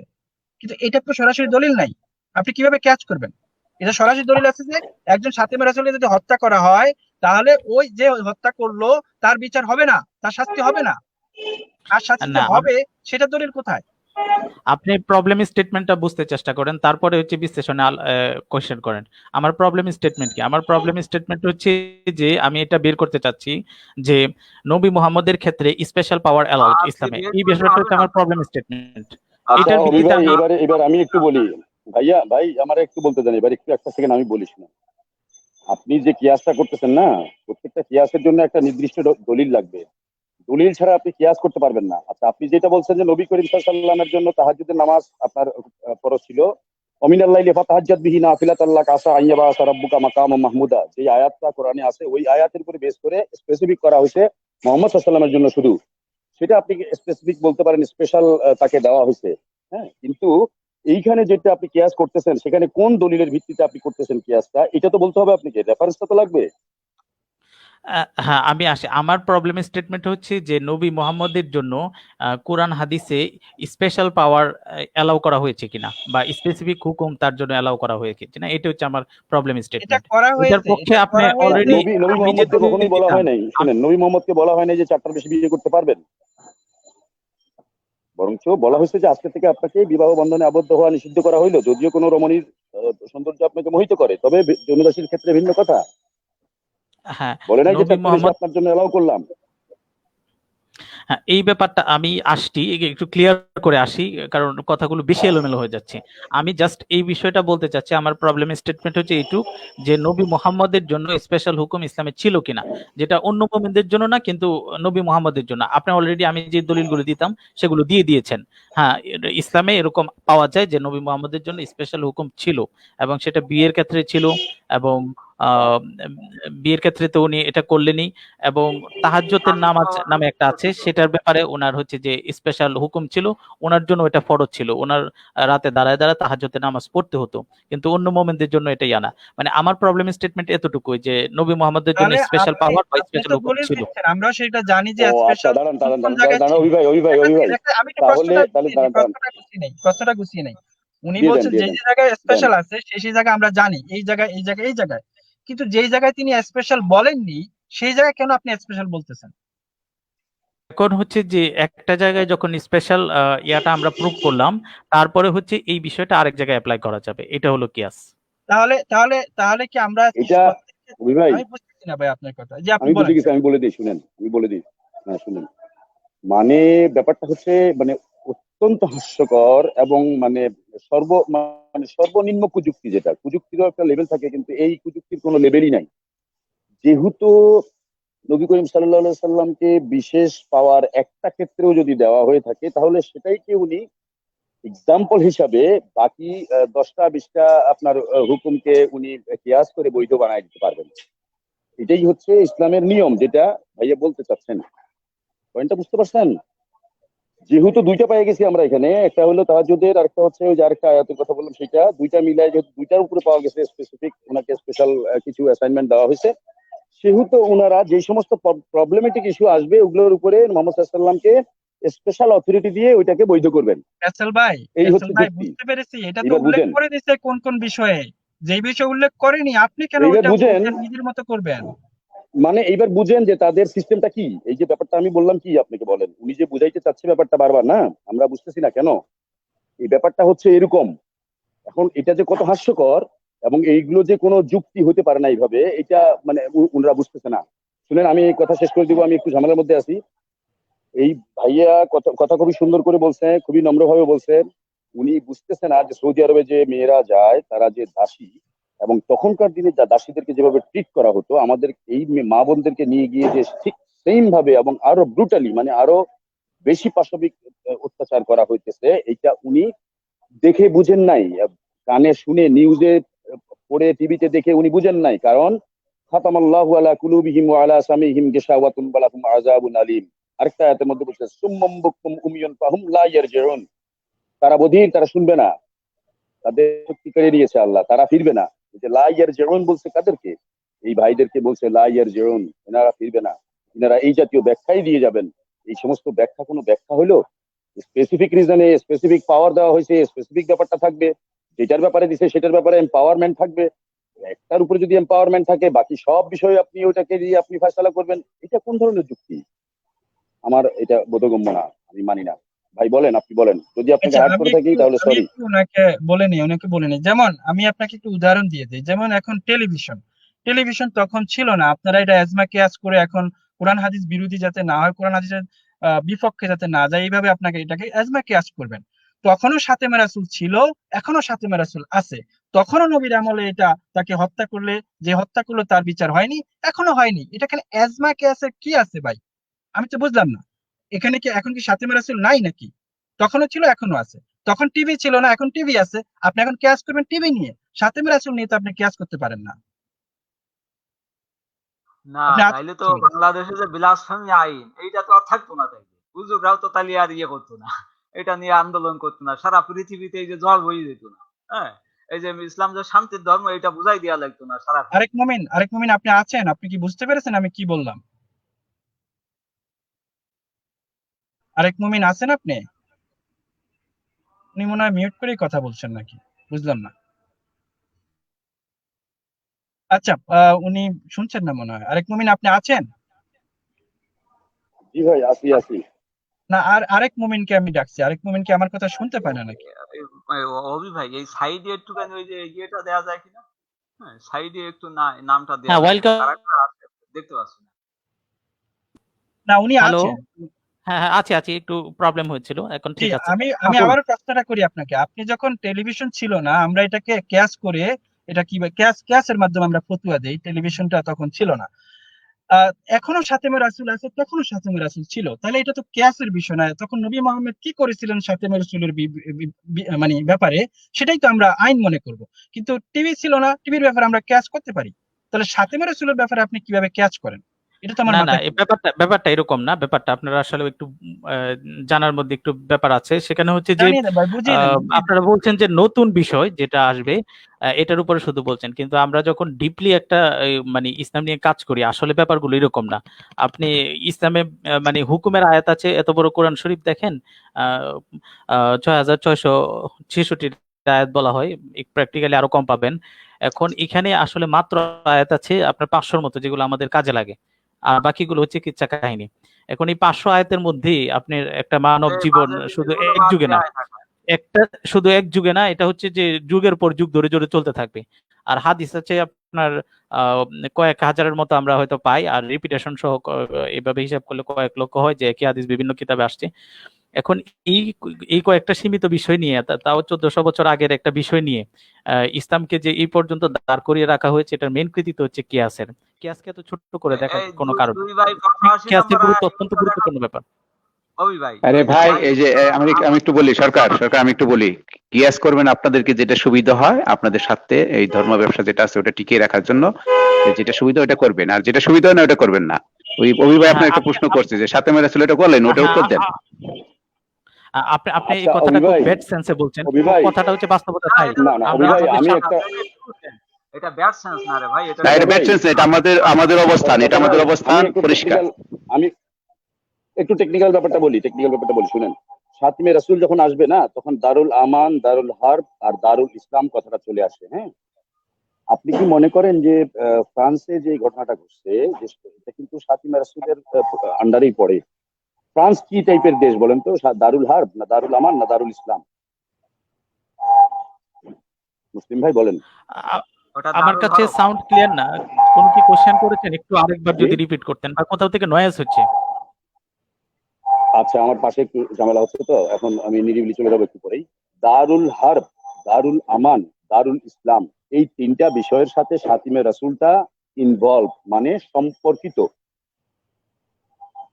আমার কথা বুঝতে পারছেন? এই কথাগুলো আপনি বলছিলেন, কিন্তু আমি যেভাবে বলছি এভাবে বলেন নাই। আপনি বলছিলেন ইসলামী রাষ্ট্র যেখানে ইসলামী হুকুমত এবং শরিয়া আইন আছে, এইভাবে বলছিলেন। কিন্তু আমি আপনাকে স্পেসিফিক বলে দিলাম যে দারুল হার্ব, দারুল আমান এবং দারুল ইসলাম। ফ্রান্সের যে ঘটনাটা ঘটছে, সেই ঘটনাটা ওখানে করাটা ইসলামী আইনে কি পড়ে কিনা? ফ্রান্স কি টাইপের কান্ট্রি? দারুল ইসলাম না দারুল হার্ব না দারুল আমান বলেন? আহ, আহ, মানে আমি বুঝতে পারিনি, সরি, একটু যদি আপনি রিপিট করেছেন আপনি দুইবার, দারুল সরি, হার্ব আরেকবার নাম রিপিট শুনছেন? দারুল হার্ব নাম শুনছেন? দাঁড়ান সরকার ভাই, দাঁড়ান না। সরকার ভাই জানে, উনি কিয়াস করতেছে। উনি যদি দারুল হার্ব দারুল ইসলাম না জানে, তাহলে উনি কিভাবে কিয়াস করে? আমি তো বুঝি না। ও আচ্ছা আপনার ভাই কোশ্চেন আপনি কি যে দারুল দারুল আমান, হরফ, দারুল হরফ কাকে বলে, দারুল ইসলাম কাকে দারুল বলে, হরফ, সেটা আমি দারুল জানি কিনা, আমান, এটা কোশ্চেন দারুল আপনার? ইসলাম, এই তিনটা টার্মিনোলজি বুঝেন তো না? এই তিনটা তো জানেন, তাই না? হ্যাঁ শিওর, হ্যাঁ, দারুল হরফ, দারুল ইসলাম, হ্যাঁ বলুন, জানেন তো তারপরে না? দারুল আমান। হ্যাঁ, ওকে, এই তিনটার ব্যাখ্যা আপনি দিয়েছিলেন। আপনি বলেছিলেন যে ইসলামী শরিয়া চলে যেই দেশে, ইসলামী আইন কানুন চলে যেই দেশে, এইভাবে আপনি ব্যাখ্যাটা দিছিলেন। সেই দেশের রাষ্ট্র ক্ষমতা আইনের বলে তাকে বিচার করবে, এইভাবে বলছিলেন আপনি, যে সাতিমে রাসূল করবে। মনে আছে আপনার? অনেকক্ষণ আগে এই কথাগুলো আমি কিন্তু প্রথম থেকে শুনতেছি। যে হ্যাঁ এটা ফ্রান্সটা বলে কোন আমি শুরু টাইপের করেছি। দেশের মধ্যে পড়ে? হ্যাঁ, এবার বলেন, ফ্রান্সটা কোন টাইপের দেশের মধ্যে পড়ে, এটা বলেন। আচ্ছা, ফ্রান্স তো মুসলিম বলেন। দ্বারা শাসিত হচ্ছে না, দারুল হরব। দারুল হরব, দারুল হরব।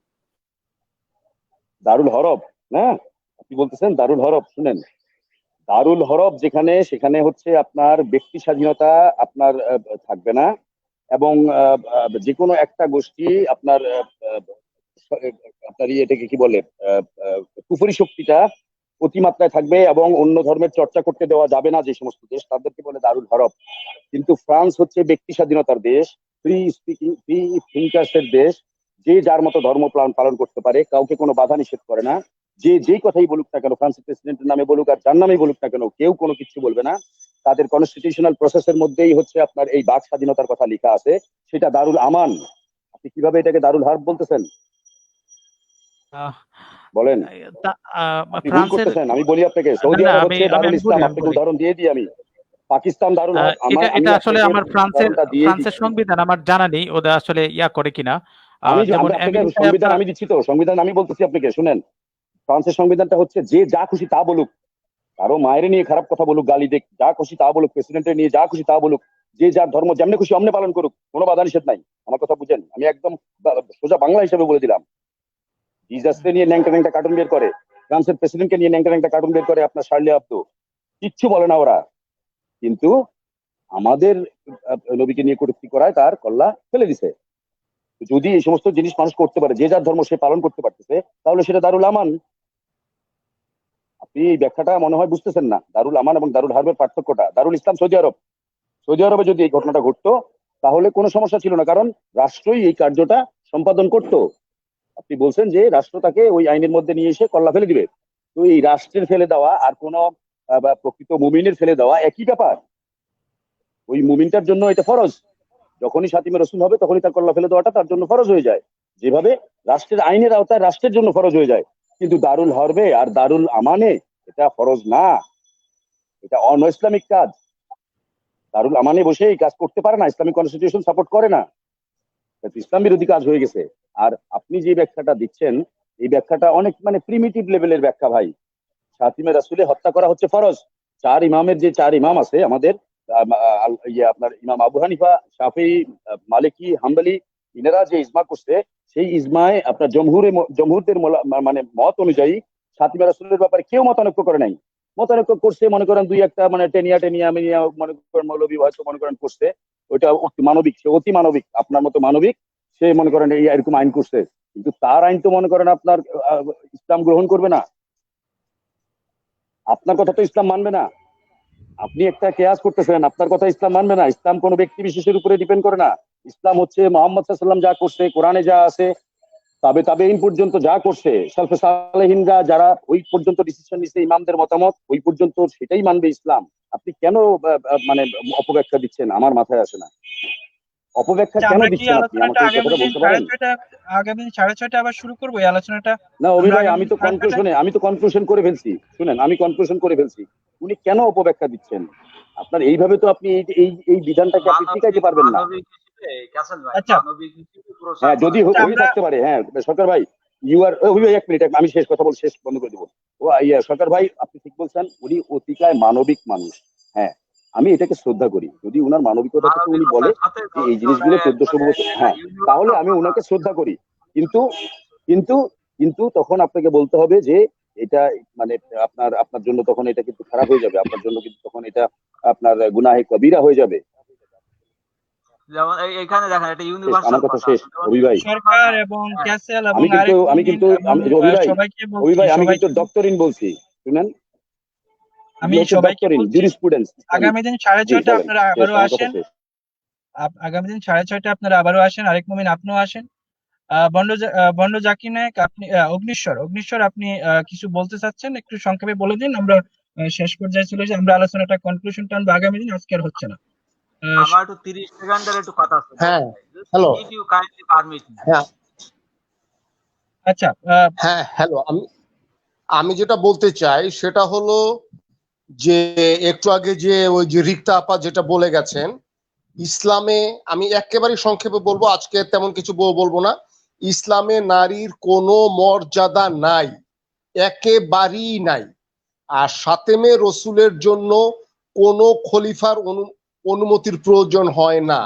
আপনারা জানেন, আপনার এই যে সালামা বিনতে মারওয়ান, তারে যখন আপনার হত্যা করলো, হত্যা করার পর যে হত্যাকারী, বন্ড জাকির এগুলি আলোচনা হয়ে গেছে। আপনি জাস্ট সংক্ষেপে মন্তব্য করে যান। এই যে আমাদের সৌদি আরব আচ্ছা, থেকে যে আমি এখন সংক্ষেপে এইটাই বলছি।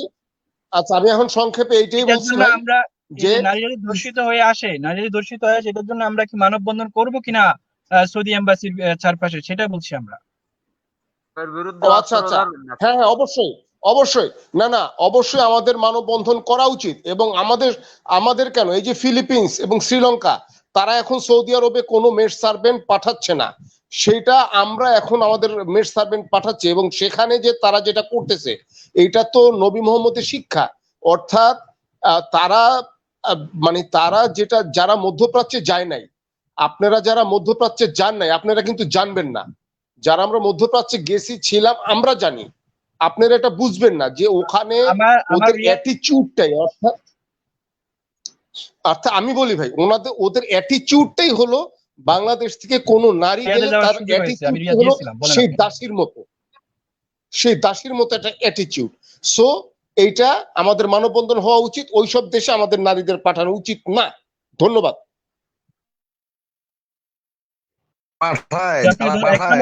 যারা পাঠায় তাদের মা বোনকে পাঠানো হোক, সবচেয়ে ভালো বেটি।